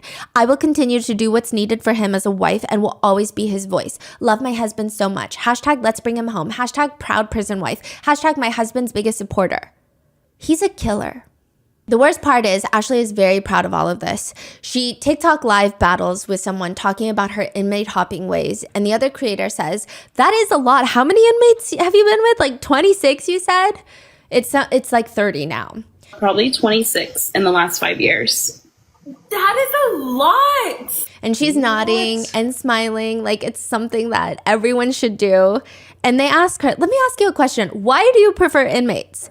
I prefer inmates because I feel like if you're gonna get hurt, it's better to get hurt while they're incarcerated than out here in the free world. Because like I just said earlier, my ex Jesse, when he actually left and we broke up, that one hurt. I still feel hurt to this day. She likes the fact that they have no options. Yeah. In another creator battle, she straight up asks the other creator, "You haven't heard Ashley the inmate hopper?" I actually married someone who was incarcerated in 2019. We actually knew each other from out here though, and he's actually younger than me. So we reconnected. I became his prison wife, and that's where I met a lot of people that I talk to still. And it just went from there. When we separated, I went with another one and it just went on. Okay, let me ask you, have you ever been with somebody that's not incarcerated? Besides the father to your children, which they're broken up, clearly. And she's shaking her head no. It just doesn't pan out for you? Or you just don't want it if they're not inmates. So my actual last relationship out here in the free world was in 2018, and we lived together and everything. And then I started getting inmates, and I've had like guys here and there in between, but I don't know. To say my last relationship out here in the free world is already such a wild sentence to utter. She will be on the phone with inmates during her live streams, just spewing words out of her mouth. You're my 30th inmate. Did I not tell you that? You really are. I swear. I've been with 30 inmates. Now I'm in like a prison sister-wife relationship. You're my 30th inmate. Did I not tell you that? I'm not with no one, just you, but I've already married two. You're stupid. I mean, now I'm in a prison sister-wife relationship. Because I guess the other prisoner she's talking to has a wife. What? She will call them? The conversation is like brief, I'm assuming? Because No, they can't talk all day long, right? No, but sometimes it's not brief and it's not like 5 minutes. It's like 10, 15, sometimes more. And this is highly not allowed by most prison facility standards. You cannot be live streaming a prisoner's calls like that. You have to get proper permission. Right. And But she's just doing streaming. it. Oh. Yeah. She's saying this while her daughters are in the house, the doors are wide open, and their friends are over, and likely they're watching her on her live stream. Wow. Sometimes if the prisoners don't do as she says, she'll get very aggressive with them. It's okay, because I got other options. I'm going to tell Lexi to send me somebody else anyways. You were the wrong option. You ain't nothing. Remember, you're incarcerated. That's crazy. Who's Lexi? It's a friend that knows a lot of inmates. She says that she will be open and fine with dating an inmate that has charges of SA on a child. That's fine for her. She also... She says she will date a Yeah. PEDO. Yeah, a PDF file, I guess is how everyone is referencing it. Wow. She has this moment where she talks about how murder charges and SA charges are not that crazy because every single person she's been with has had those charges. And that doesn't mean that they happened. She asks her viewers, how do you know? Were you there? Were you there? Every single person I've been with has had those charges. Were you there? We are now entering the belly of the beast. So let's go through and recap all of her relationships. Her very first relationship, or her very first prominent relationship, she marries her high school sweetheart. She has 2 children with him, the 2 daughters that are now 15 and 13.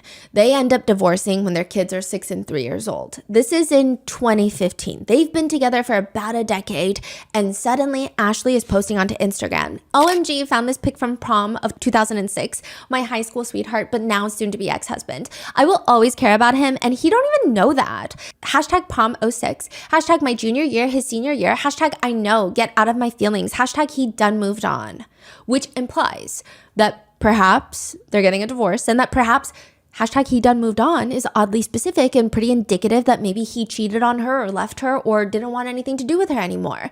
Even later when the divorce is finalized, she posts a pouty selfie writing, "This was my last pic of me being his insert last name. LOL, my divorce was finally finalized after 9 years of marriage and 2 years of separation. Hashtag divorce final, hashtag goodbye, hashtag hello Garcia," I guess her original maiden name, hashtag bittersweet moment. But the reason that the two get divorced is because that she cheats on him, allegedly, with a man in prison. So I will say that it seems the children's father is the only redeeming man in this story, at least as of right now. After the divorce, he focuses on his career, is able to remarry, purchase a home, while supporting the children financially by paying Ashley child support every month. It's said that he was also very involved in the girls' lives up until about a few years ago, and it appears that he couldn't see the girls as much, not by his own choice, but it seems perhaps Ashley was making it very difficult for him. 2 years ago, in 2023, the children's father ends up passing away from leukemia. And Ashley does everything in her power to gain sympathy from this. This must be traumatic for her. She's known and been in this relationship with this man for the greater part of her young adult life. They were high school sweethearts. But now she does have 2 children. They don't have their father anymore. It's really up to her to be a supportive mother so that they can grieve. And it's very hard to take her emotions seriously when she tries so hard to make it about herself. She states that she's not going to his funeral, but it's speculated that it's because she wasn't welcome there. She tries to make it seem like she's just emotionally not able to. She tells everybody that she might take a mental health break and she will be back. When she'll be back is unclear. May it be sooner, may it be later, maybe it be never, right? Well, she does come back the very next day. Because galaxies don't just send themselves into the ether. She does not, however, pass up the chance to not make this all about her. She says things like, that could have been me. He didn't have to go. He wasn't doing anything. he didn't have to die. That could have been me. I don't know how that applies. He did pass from leukemia. I'm not sure why she's even saying stuff like this, but it wasn't. And I feel that for my baby so much. I really do. And again, this is after her kids have asked her repeatedly to not talk about their father on live because they're grieving. They don't want to hear this. They don't want this business out there. It breaks my heart when my babies just say, I wish my dad was here. I wish my dad was here. Thank you for the hand heart. Because she gets a donation. Everything does happen for a reason. So she's reading someone's comment that says everything happens for a reason. Everything does happen for a reason. I'm a firm believer in that.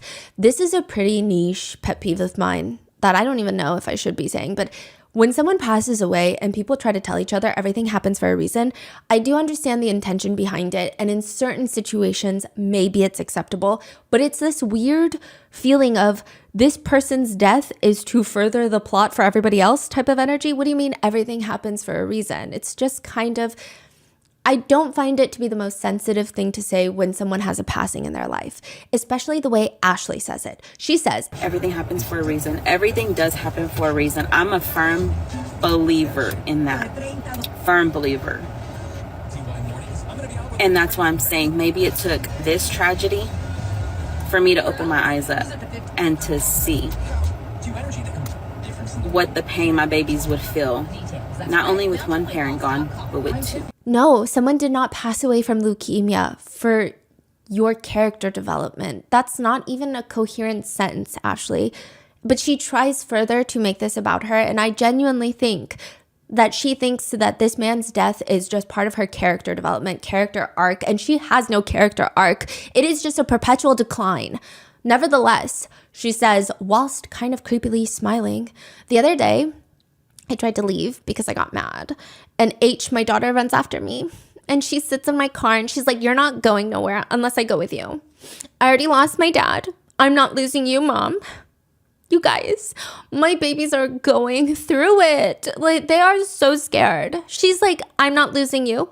I've already lost my dad, Mom. It's just opened up my eyes now that them little girls need me. But then to make matters worse, while everybody is attending the funeral that she was not invited to, probably because of who she is as a person and the things that she says and how she treats her kids and probably how she treated her late husband, she is on live streaming dancing to songs that have lyrics like baby daddy, while his funeral is happening. Ashley then goes on to state that she's been with 30 different inmates. So these are a few notable relationships that she has been in. In no particular order, you have Isaiah, the one that was convicted of murder of Muhammad, the manager of the gas station and father of 7 kids. Ashley brings her kids to see him. She convinces them, at least briefly, to call him daddy for whatever reason. Those two, they end up breaking up. Things don't go well. She starts posting on Instagram. I have went to visit for 20 weekends straight, not missing one since I got on the visitation list since August 24, 2019. But this weekend, I'm not going to because I chose not to. Some things change, and I honestly don't know if we'll come back from this. It's hard when you're not at fault, but I'm going to do and continue to do what's needed for me and be the best mom I can for my girls. Then she dramatically posts, getting a divorce isn't always a bad thing. Never wanted to do it again, but here I am, and I know I will come out stronger than before. My babies need me. Fixing myself back up after being broken down to my lowest by someone who was supposed to love me. Apparently, their relationship came to an end, according to Ashley, when Isaiah heard rumors in prison that weren't true, she claims. Rumors that she was talking to other inmates. When they were briefly on a break, he asked her, promise me if we break up, which where are your priorities, you weirdo? He says, promise me if we break up, you'll never be with another incarcerated guy. Her next prison boyfriend is Noe Trevino. Noe was arrested in 2015 for stabbing a man outside of a nightclub. They get married in 2022. She's still married to him because she doesn't want to pay a $400-something fee to finalize their divorce. Noe is the one that initiated the divorce from behind prison walls, and she's been married this whole time. That she's been dating everybody else, calling people her husband, and that's where she gets the last name, Trevino. That is crazy. So right now she's married. Yes, to Noe Trevino, another murderer. Her daughter H says the guy is awful. She knows this because Ashley took them, her kids, to see the man in prison. At one point, it appears that she was dating another inmate, and the speculation, okay, so we don't really know much about this inmate. She never really spoke about him in great depth. However, she wore a necklace that would have his name, and it seemed like he was an inmate. And the speculation was that she's getting her makeup done one day on live stream.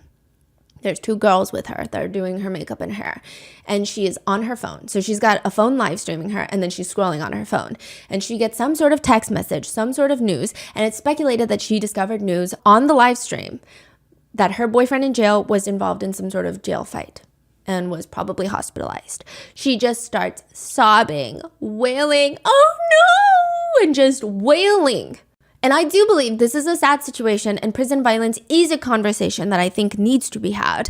But a lot of netizens have chosen the right to withhold sympathy till later because, I mean, considering the types of people she dates, we don't know if this is a child SAer, we don't know if this is a killer, a mass murderer, we don't know anything. But her friends just tell her it's like this very strange moment. They're fanning her face, she's crying, she's getting her makeup done still, and they say, "No, don't cry, you're a bad bitch, don't cry. I know, it's okay. Aw, try not to cry so much." Then you have Eli. Eli was in prison for strangling a woman. He's also free and constantly on TikTok live streams now. He was in prison for strangling a woman and also breaking his child's femur.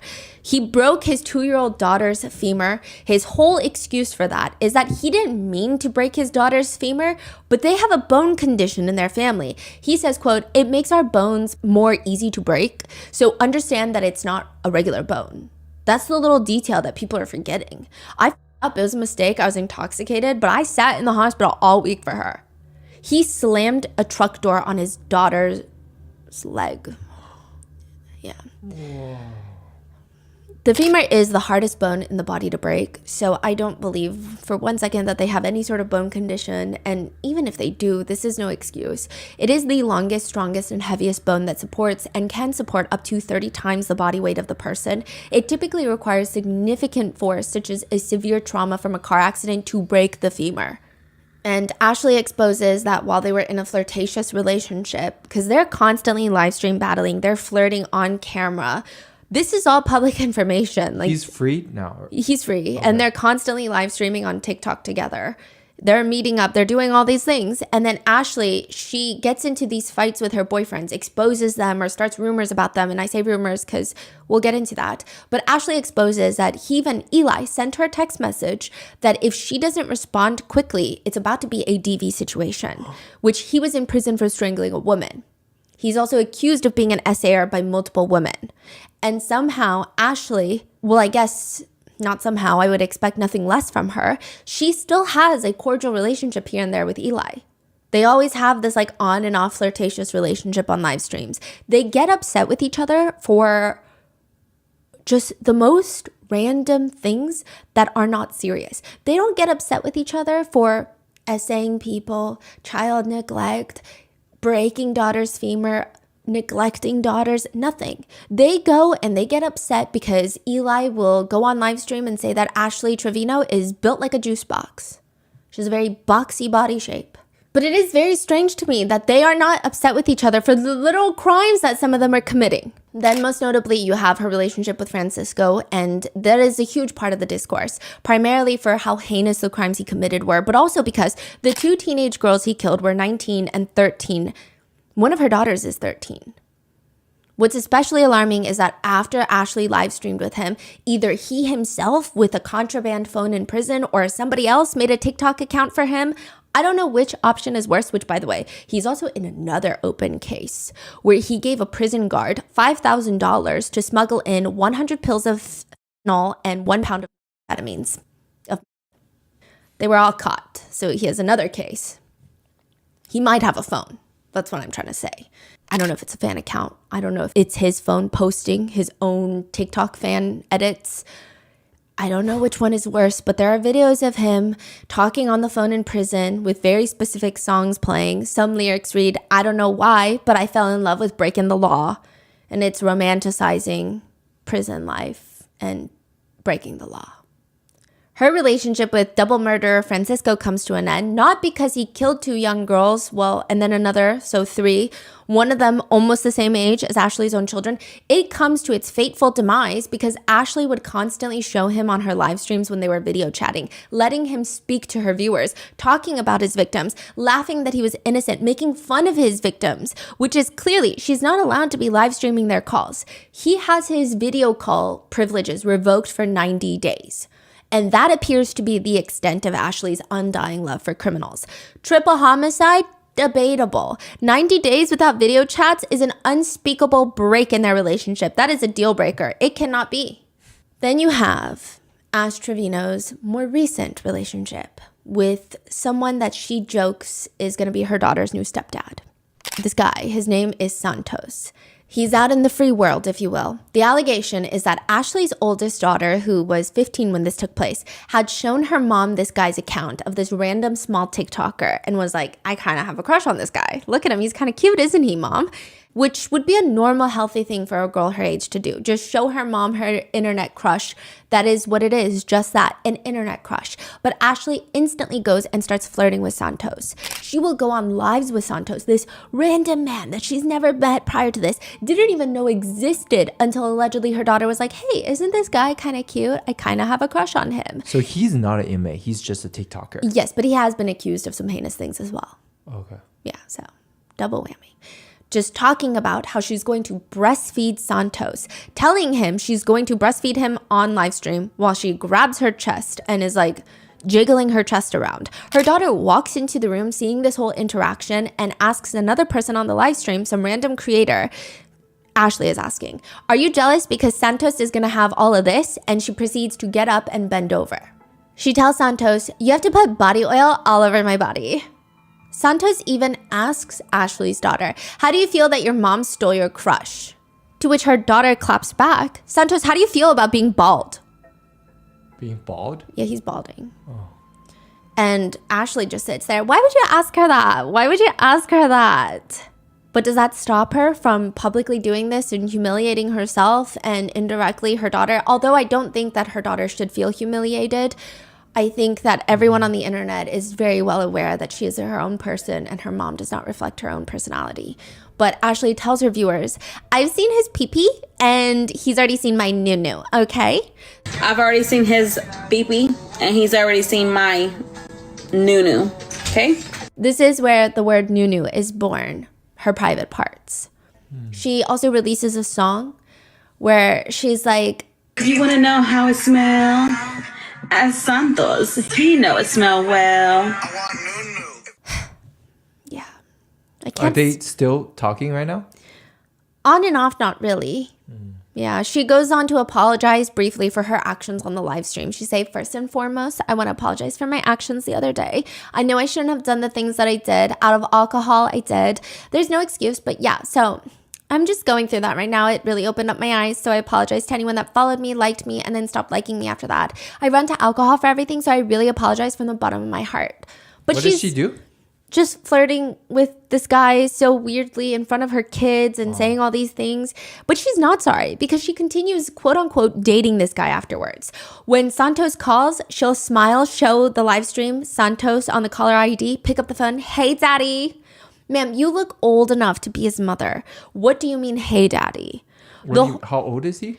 We'll get into that. Okay. He looks in his young 20s. Okay. Yeah. The whole thing is bizarre, and her relationship with her daughters is very alarming because the fact that this is her daughter's alleged crush and she feels comfortable doing this, and she's almost rubbing it, taunting it in her daughter's own face. And people have pointed out that anytime they do TikTok battles, because sometimes her eldest daughter will do a TikTok battle with her own mother, anytime her daughter wins the TikTok battle, Ashley looks genuinely upset. Genuinely upset. So now, with this going on, Ashley and Santos finally make arrangements to meet each other. Originally, the plan was for Ashley to fly to LA to see Santos. That ends up falling through. The new plan is Santos will come see Ashley in Texas. For 3 days, Ashley is eagerly waiting for Santos, who is just not showing up. For 3 days, he stands her up. He just keeps standing her up. And this is a boy that she has never met in person before. She has no established romantic connection with him, but she is publicly wiping her tears with a crumpled up tissue because he's not showing up to see her. And she made him a whole brisket. Bro, I fucking hate him. She never cooks for her kids, but she cooked him a brisket. And he didn't show up for her brisket. And she tells her viewers, I'm still human at the end of the day, you guys. It doesn't matter what happens in my life. I'm still freaking human.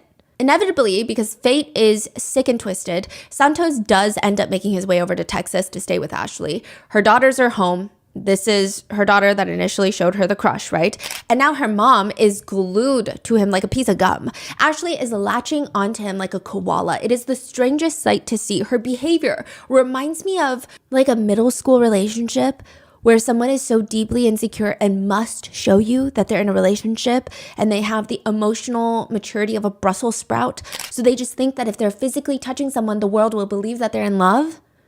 This is live stream? Yeah. How does that make you feel? Just kidding.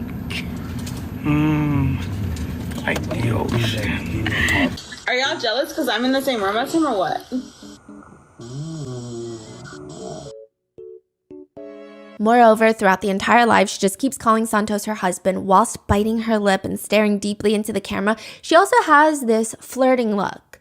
Anytime she's flirting with someone, this is her signature look. She bites her lip, squints her eyes, and then flares her nostrils. It's like her mating call. Yeah, but nothing compares to what is about to happen.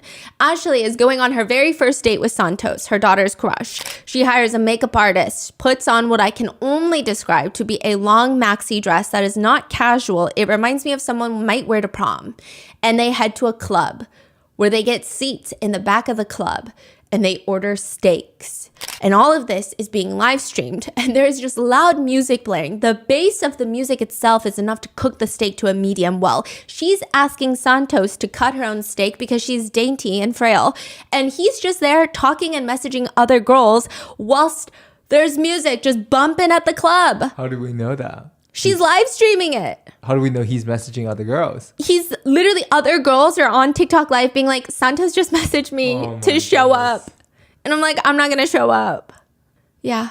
Wow. But then later in the live stream, she says, it was honestly like a dream come true, you know? Like, even though we were just friends or whatever, he made it special. This is unfortunately the very grim beginning of the Santos saga. He will constantly be a reoccurring part of Ash Trevino's problematic world, and it's pretty obvious that he's just here for the fame, if you can even call it that, and the money. But that should not take away from how uncomfortable their relationship is. She will be live streaming Santos. They'll be doing the TikTok battles. She'll show him the haunted rose. Look what I have charging. Yeah, charging. Oh, you don't need that when you have me. I need it for tonight though. Oh yeah, you're gonna definitely need that for tonight. I don't have you tonight. All I have is the FaceTime. Yeah. All you could use right now. We're on live. We can't. I know. But then she starts biting her lips and looking weirdly at the camera, and some people believe that she's using it under the table. There are allegations that she has done this before, using her haunted rose to haunt the entire internet. Allegedly, there are 2 clips of her where she has gone on live. Once, she just flat out left the screen, and you can hear things that sound like her using the haunted rose and being haunted. Another time, allegedly, she pretends to forget that she's on live and starts using it. Now, these are things that I can very well see her do. However, I don't know, because there have been a lot of clips that have been taken out of context. I can't be 1,000% sure on which the context is for these clips, if they've been edited or altered, but I don't think it would really change the implications of what is all of this is doing to her daughter's upbringing. But if it is true, in one live where it's alleged that she was using the haunted, being haunted, she was playing the song How to Save a Life, the Where Did I Go Wrong? How to Save a Life by The Fray. And if this is not edited, it sounds like she is having fun to the beat of How to Save a Life. Oh. Which netizens describe as, quote, diabolical. Then there is the infamous flashing live stream.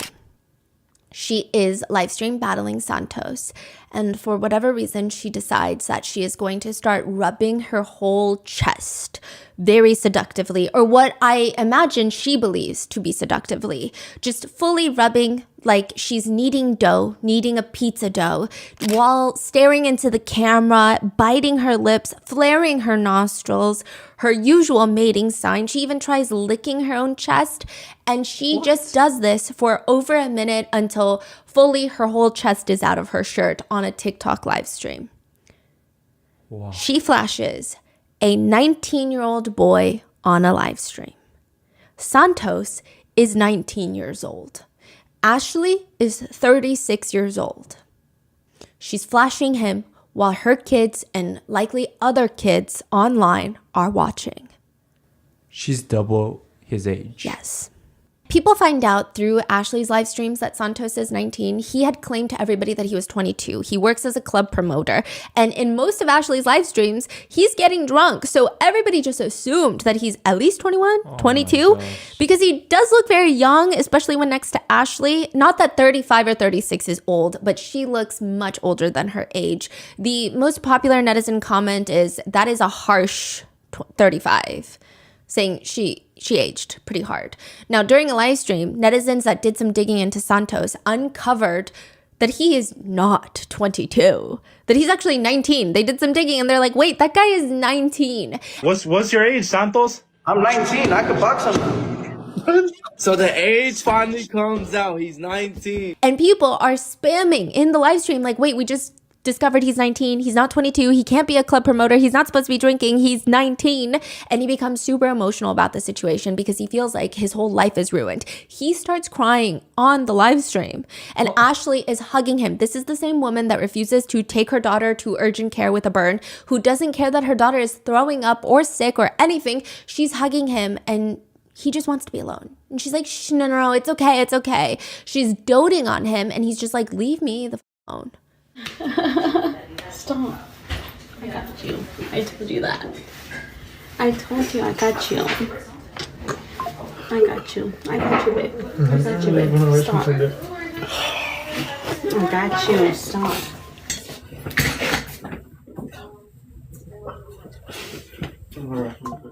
She says in a live stream, I don't even want to talk about it because right now I don't even have my kids. Y'all can hear it's quiet. You know, coming home and like seeing this empty house, it's sad. You know, it brings me back to when I didn't have them. They were not taken from me because I know there's going to be rumors circulating. No, my kids are not taken from me. But she says that with all the backlash of everybody finding out and she finding out, she says she didn't know Santos was 19. She is just in a bad place. And now everybody wants her kids taken away from her because Santos was provided alcohol because she assumed he was over 21. Mm-hmm. And all this drama is unfolding. And she's just very upset about it. The thing with Santos is he has allegations against him for SA. I don't know if any criminal charges were filed. It does not appear to be. But that doesn't really mean anything because a lot of the times they don't want to file criminal charges for SA. And I say they as in the police. But there are a lot of people who have said there are a lot of allegations out there. I just don't think anyone that is connected to Ashley, aside from her own children and maybe extended family members, are that good of people. I don't think you can be to some degree. Because a lot of people that knew her in the beginning, they just knew her as like a TikTok troll, like inmate hopper, hee hee ha ha. But once a lot of these allegations and the connections with these killers have come forward, a lot of TikTok creators have cut their ties with Ashley. So I think once you find out what she's done and to still be friendly with her is alarming. Mm-hmm. There's a video of Ashley live streaming and they're in an Uber heading somewhere.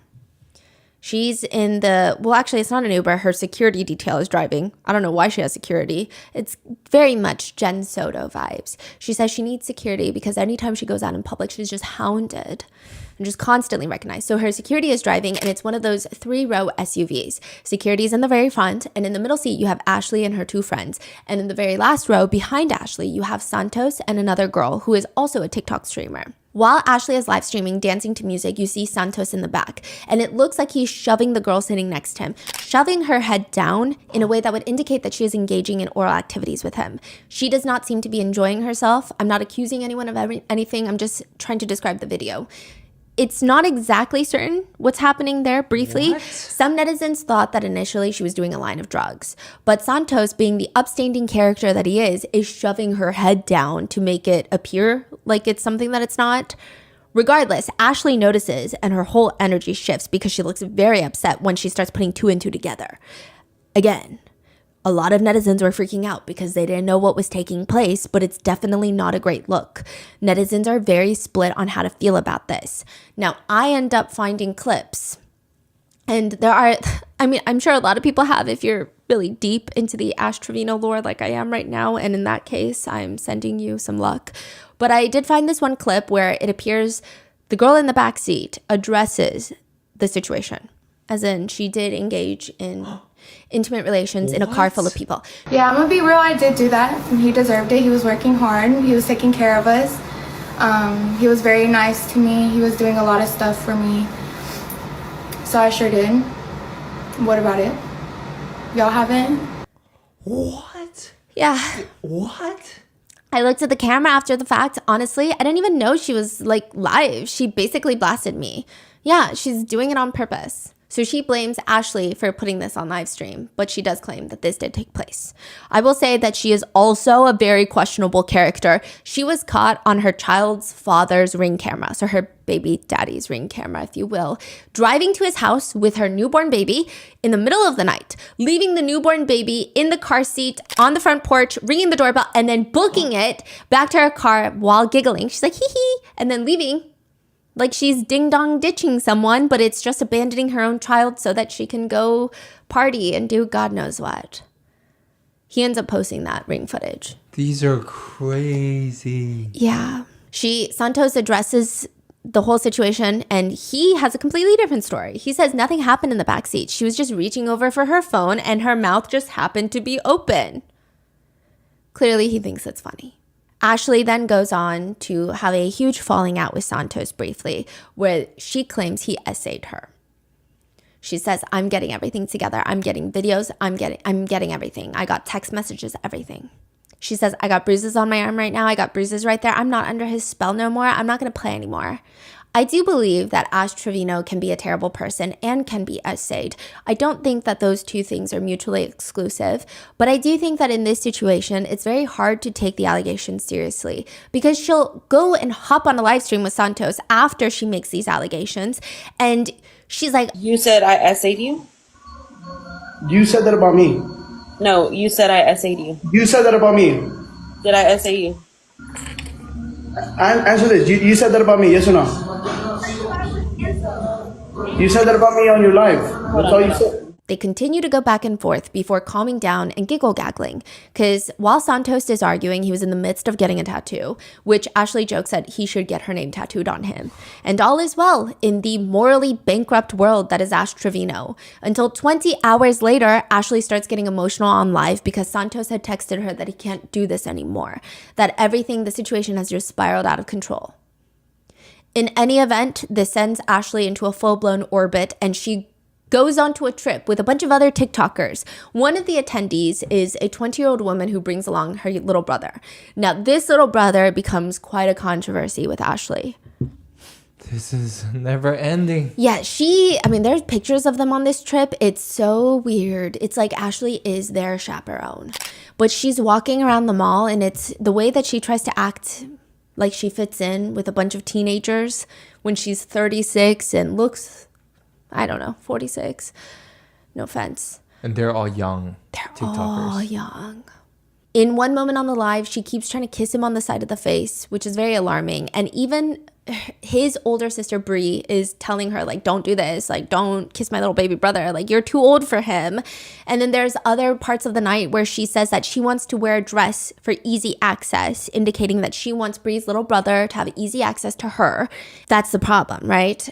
Some rumors were going around that he was 16, which would be alarming, right? But he does go on live to further state that he's actually 18. I am inclined to believe that he's 18. It does appear that he's 18, but it's still crazy. Yeah. During the night, Ashley is live streaming alone with this guy. She's cuddling him. She's sitting right next to him. He's sitting there facing the camera looking incredibly uncomfortable, and she's just resting her head on his shoulder. It's just So much is happening. So with her talking about being interested in a 9-year-old when she was 15, her talking about being interested in Santos, who is 19, when she's 36, and then this situation, it's just starting to get weird. Even when she talks about her daughter, if she were to see an older man and lies about her age, she wouldn't call the police. All of this is starting to get very, very strange. I mean, she is, in my personal opinion, a predator, just like the ones that she's dated. So while all of this is going on, the netizens are reporting Ashley and her whole family to CPS, trying to get her children in a safe place away from Ashley. And she even admits it. Yes, I've had like 20 CPS cases. They dismissed them all. Because you know why? My kids are in good hands. My kids are taken care of.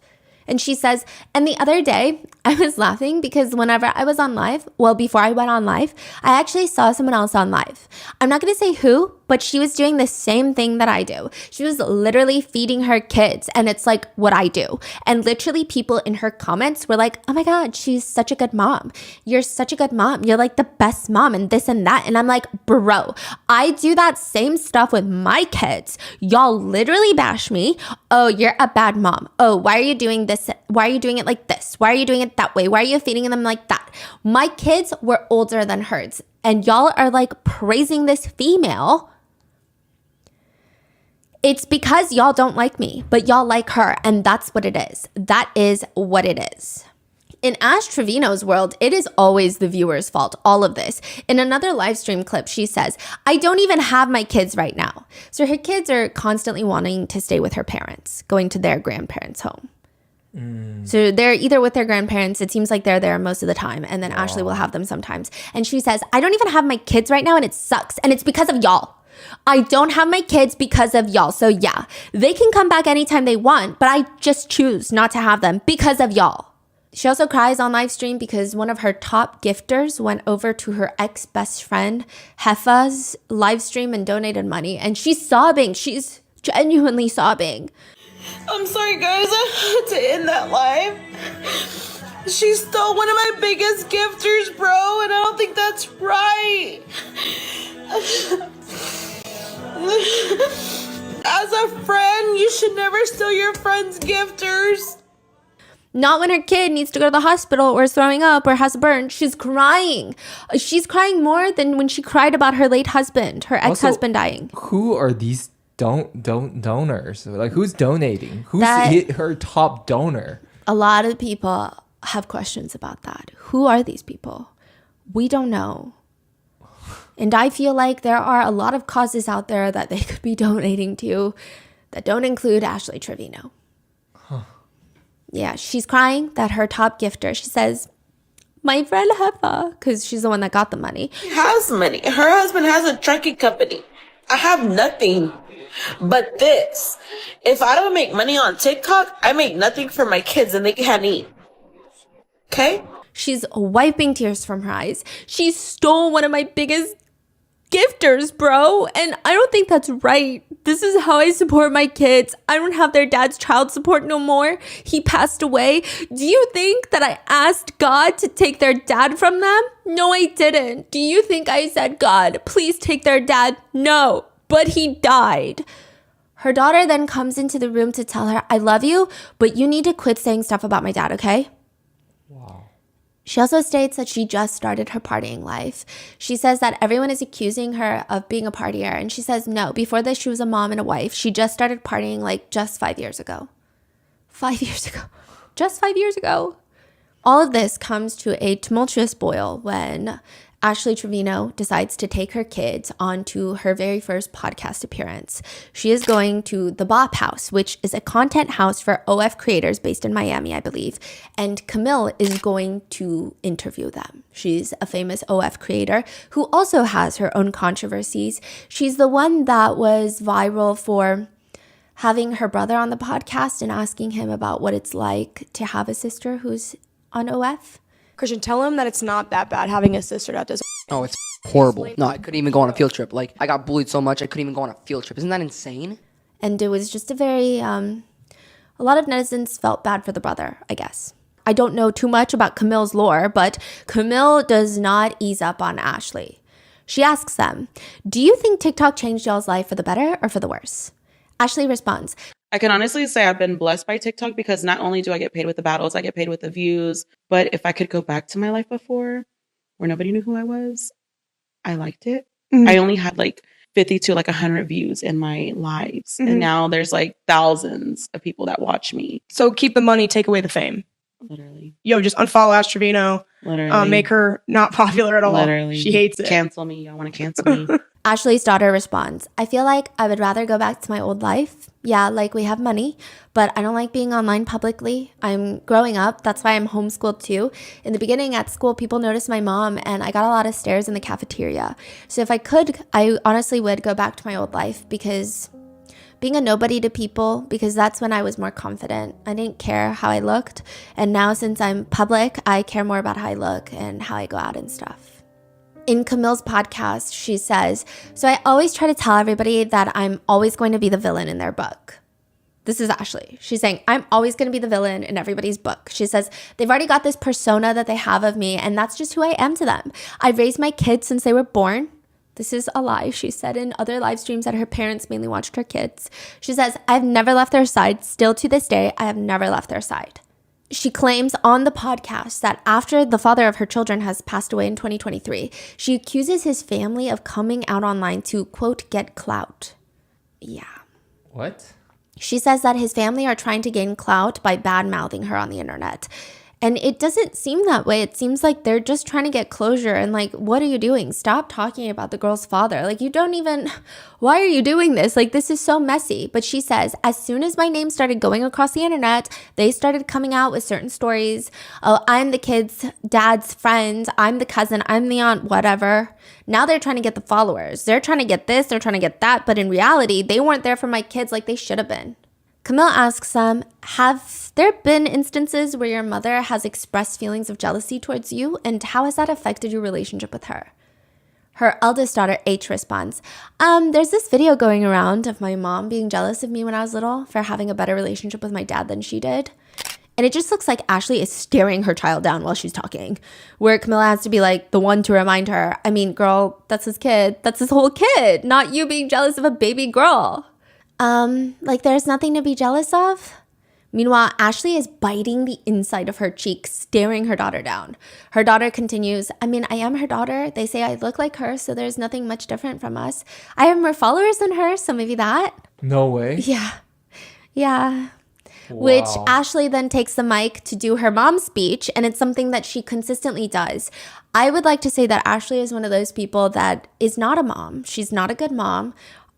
Personally, that's my opinion, but she loves the idea of being a mom. She loves embodying the trauma and obstacles of being a mother and motherhood. She responds, I'm not jealous of her. I'm blessed to be able to give her the life that I've always wanted as a little girl. It just doesn't make sense. Even the romantic values that she's teaching her children. In the podcast, they briefly talk about Ashley's newest fling, a man named Max, one of her new boyfriends. And E, the younger daughter, mentions, oh yeah, Max is nice. I like him for now. He seems polite. So Camilla is asking, why is he polite? Like, why do you like him? And E explains that one time Max was calling her mom's phone. E picks up her mom's phone and tells him, hey, my mom's in the other room. And he just tells E, oh, well, could you have her call me back when she gets back in the room? And Camilla's so confused, like, that's it? That's the story? Just basic manners? What do you mean that's why you like him? And then Ashley explains previously Jesse, the one that, the prison boyfriend that she picked up from jail, had called Ashley before. E had picked up and he flips out on Ashley, screaming at her, don't let your kids pick up the phone next time. He did not want to interact with the kids. Which, why would you stay with someone like that? Side note, later Ash Trevino goes on to live to say that, I just found out today that Max goes both ways. So it's like, bro. And she has this look that indicates yikes. Like, I just found out today that Max goes both ways. Like, yeah. So it's like, bro. First of all, I don't know how true that information is considering the source is Ash Trevino, but even if it is true, why is she grossed out? Being bisexual is normal. Being a heinous, neglectful mother is despicable. What kind of sick, twisted values are these? But Ashley states that she and Max are going to get married, because I guess this is before she let her homophobia run through. and that he has not in fact smelt her nunu because he is a Christian who is saving himself till marriage. Which all netizens and Camilla are questioning. This is not that that's abnormal or not okay, but it just sounds like an excuse. And perhaps he's using her for money and clout. Because if he is a devout Christian, devout enough to abstain from premarital relations, why would he be interested in Ashley? Oh, he's in prison too, or? No. Oh. And the podcast just goes through a lot of Ashley's wild moments. Like, for example, Ashley just has some bizarre live stream moments. There are moments where she'll pull up a video of herself crying to sad TikTok sounds, and she proudly shows it in the live stream. Like, yeah, I was in pain. And people are so confused. They say, they're commenting, netizens are commenting, looks 45, acts 15. Not the 2020 depressing TikTok audios in the big 2025. I'm sorry, is sadness in the room with us? She also has a very unique way of flirting, like I said, that is constantly brought up and clipped and is viral all over TikTok. She also loves listening to sad songs. She'll stare off into the distance while playing Spotify and sad songs, trying to be the main character. Things that I did when I was 9 in the car while my mom was driving me to Barnes & Nobles. That's what she's doing at 36 years old on a TikTok live stream. She's sitting there listening to the song Get You the Moon. You know the song that's like, 'cause you are the reason I'm still hanging on. And it's like, if death was coming for you, I'd give my life for you. And the comments read, and who set this up? This music, I am dead. She's also accused of sending herself flowers while on live. Yeah, she just acts so surprised that she got these flowers from an anonymous suitor of hers. And netizens are commenting, this is me sending myself candy Valentine's Day grams in middle school. Another comment reads, because she gets a little teddy bear with the flowers. The bear is even looking at us like, this is a lie. Yeah. Ashley also used to work at a dentist's office up until December of 2024. People didn't know that. People thought that she was a full-time TikToker for the longest time because she was talking about how she worked at a dentist's office.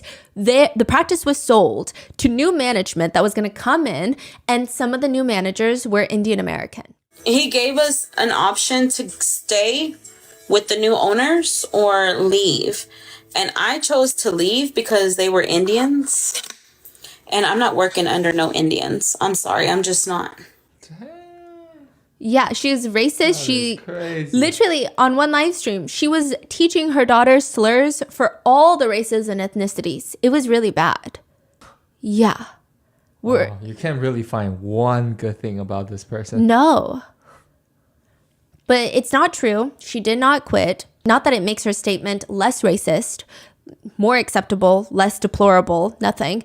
She actually continued working at the dentist's office until December of 2024. She was fired because netizens pulled clips of her doing, I don't know, any one of her heinous things and sent it to her bosses. She was let go.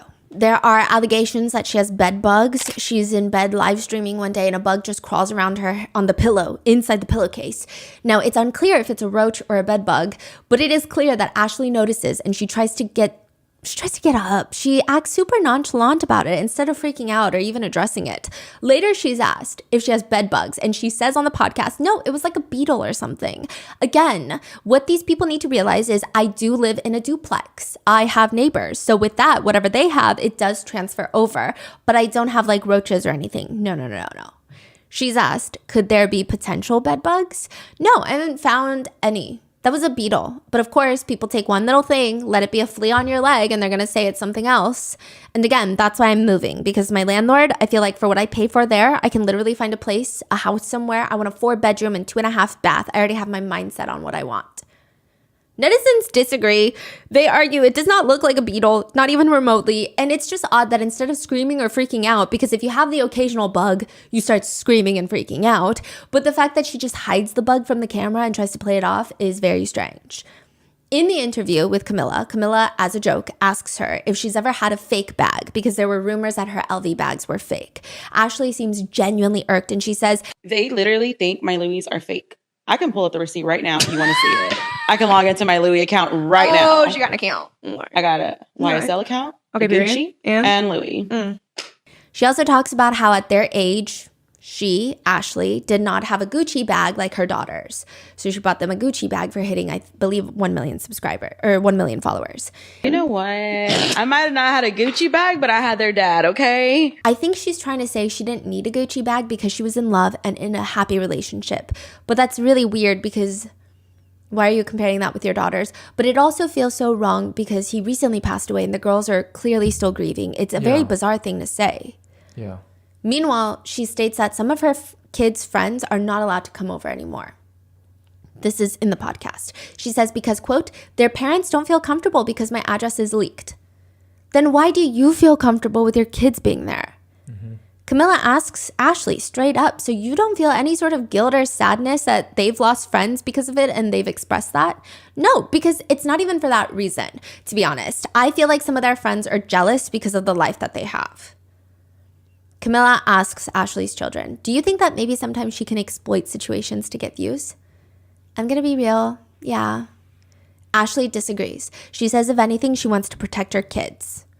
To which E brings up the time that Ashley asked for Galaxy donations if they want to know about her health conditions. And Ashley says, oh yeah, but that was like a while back though, and you weren't even in the hospital. E also goes on to state, quote, honestly, sometimes I feel like it's weird for girls to go for younger guys, but like it's weird for my mom. She's 36 and she gets with people in their teens. Santos, he actually lied about his age. He said he was 22, but he's actually 19.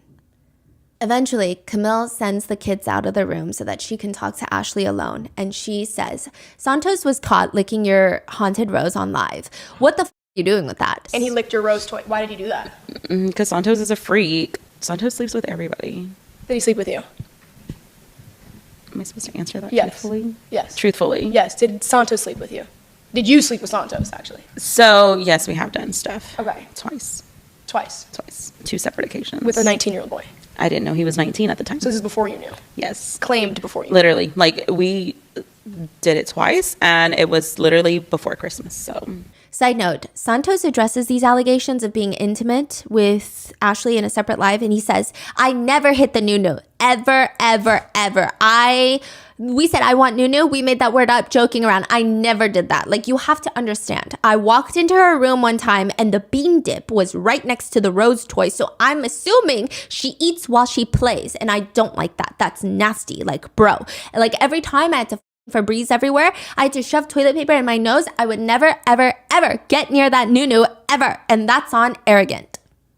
He says that. That is crazy. That's his whole spiel. So Camille starts firing off the tough questions. If TikTok banned you tomorrow, how would you make money? What's your plan B? I have other socials that I'm working on right now, and I have other collabs coming up. Okay, care to leak the collab that you have coming up?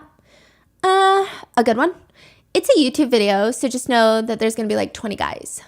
No other crazy revelations happen in the podcast. It's just a mess. At one point, Camille, after H, talks about how she doesn't like her mom's newest prison husband that she's actually divorcing, Noe Trevino.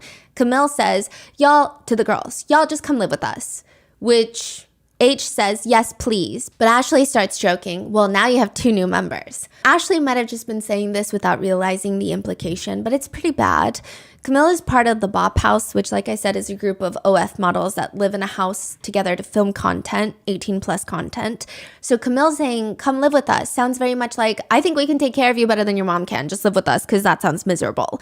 Meanwhile, Ashley says, you have 2 new members, implies that they would be members of the Bop House, which is a content house for explicit creators, and it freaks Camille out. Like, she doesn't even know what to say. She's like, what did this lady just say? This is crazy. Yeah. Well, they have 2 new members.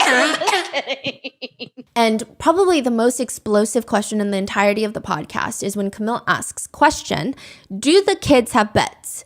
H responds, well, I don't live with my mom. At your mom's house then, do you have a bed? No. I'm going to zail you. I'm going to give you money. I want a bed, 2 mattresses, 2 of them. I want a headboard and 2 nightstands. I'm going to order that before you leave this house today. And I'm going to insert the clip of the receipt here. And Ashley is explaining there's a whole story behind that. She's trying to explain that her mom was going to go get the bed, but they didn't know the style of the bed and she couldn't go out in public. And Camilla's like, oh, because you're just that bitch. And she's like, literally, no, like I really don't. Like if I go out, I'm going to get noticed. And if I don't have my security guard, I'm not going anywhere. Later in the episode, Ashley still brags about how much money she makes and she starts giggling. And Camilla says, and her kids still don't have a bed. So what's so funny, Ashley? She laughs even louder. And she's like, nothing's that funny when your kids don't have a damn bed. I'll tell you that right now. Now, this podcast gets released, and within a few days, I think it's at like 7-8 million views. Ashley is pretty upset about this podcast. She alleges that Camille received like $60,000 for this podcast. I'm not sure where that allegation is coming from. I didn't see any embedded endorsements or anything of that sort. I don't know if she's implying that she made $60,000 off of ad revenue, which is kind of crazy. But she said that if she had known that Camille was going to name the podcast The Worst Mom on TikTok, she would have never sat down for the podcast. She says, because I'm not the world's worst mom. And I'm telling you, like, there were times during that podcast that I wanted to quit doing it because it got so hard on me, and I didn't. I just said, you know what? You got to swallow it. You got to say what you got to say. So I did. There were questions asked that I didn't feel comfortable with, but I still answered it. And like I told her, and I don't know if she put it in the podcast, but I'm always going to be the villain in everybody's story. I could sit here and go to church every day, every Sunday, give my life to God 100%, and you will still see me the same way you see me right now. A bad mom, alcoholic, whatever you want to call me, fat, ugly, whatever. Y'all are still going to see me in that way, even if I change my life. And if you don't like me for who I am, then I can't change that about you because I probably don't like you anyways. Ashley is very upset with Camille, but also with her viewers. She says, so for those of y'all that call CPS on me, remember, she's not in my custody right now. Why do you think she doesn't live with me right now? Y'all are going to get my parents in trouble. So when y'all want to call CPS, y'all think about that. It's not me getting in trouble. It's my parents. Do y'all think I only fight battles on TikTok? I fight them personally every day. As much as it hurts me because I wish my baby lived with me, it's just not good right now. And that's our decision. Okay? She also says, and the irony just whooshes straight over her head. She says, but again, Camille and the Bop House, they do stuff for views. You got to remember that. She's an influencer. She does stuff for the views because she gets paid off the views. She also says that she should have asked Camille for payment had she known that she was going to get that deep into it. It appears that the podcast made the girls very upset with their mother, to which she goes on live to talk about it. Ashley has sad music playing in the background and says, no one said it would ever be easy being a mom. Right now is the time I wish their dad was alive. And I know she acts out because he's not here no more and she hasn't coped with her dad gone. So I know it still hurts her because she cried for him last night. My mom told me. She didn't get to tell him bye. He passed away when she wasn't there. She's trying to imply that her kids acting out against her and blocking her on TikTok is because they're upset that their father passed away, so they're acting out in general. And it has nothing to do with her being a mom. There is some back and forth between Ashley and Camille, which I don't think is significant compared to all of the types of people that Ashley has been dating. And I think the Ashley lore could go on for 4 more episodes, but I won't subject you to that. But there has been back and forth of Camille not purchasing beds for the kids yet. Ashley claims Camille is a liar. She's not purchasing the beds. Camille is claiming, I told you to send me the beds and you haven't sent me the ones that they wanted. So like, what do you want me to do? Camille also states that Ashley requested to stay a night longer and charged over $1,000 at the Ritz-Carlton to Camille's credit card. Ashley says, no, I have the credit card statements. It charged my card. And then Camille is saying, because I told you I would pay you back. Like, I'm not going to give you my credit card, so I'm reimbursing you. It's the whole thing. Most netizens are supporting Camille. Others think that Camille should not have invited Ashley's daughters to the infamous Bop House, a house known to be a place where OF creators collaborate and make content. Some netizens comment, Camille needs to take responsibility. She is the one that invited the minors to the Bop House just to humiliate their situation more and bring up old wounds. I would be uncomfortable too. Others bring up Camille's past podcast with her brother, saying she's not that great of a person either, but I don't really know.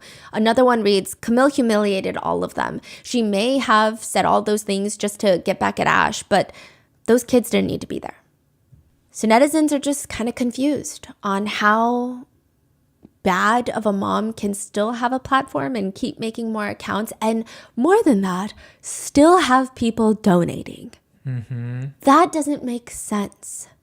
None of it makes sense. I feel like this is like a new age now, you know? Like someone can actually air out all of these laundries 24/7, and you can peek into someone's life like this. And just like, oh my God, this is actually happening. It's terrifying. Yeah, these TikTok live streams are so scary. And people are saying that it might, I will say that a lot of people are treating the situation as a hee hee ha ha, lol cow internet situation thing, to the point where when I briefly heard about some of the things Ashley Trevino did, I thought it was going to be on our Mott's channel, because it seemed like people were just making fun of her making rap songs like My Nunu, Does It Stink, Does It Smell, stuff like that. But it's really serious. And one comment that highlights that is, all the CPS cases for Gabriel Fernandez were closed. Let that sink in. That means absolutely nothing. Can you imagine the horror stories these girls have since they were little? And with that, that is today's episode. What are your thoughts on Ash Trevino? I know that I wasn't able to encapsulate all of the things that she's done because she's on live practically every day and she's probably on live right now, but what are your thoughts? What do you think should happen to her? Let me know in the comments. Stay safe, and I will see you in the next one.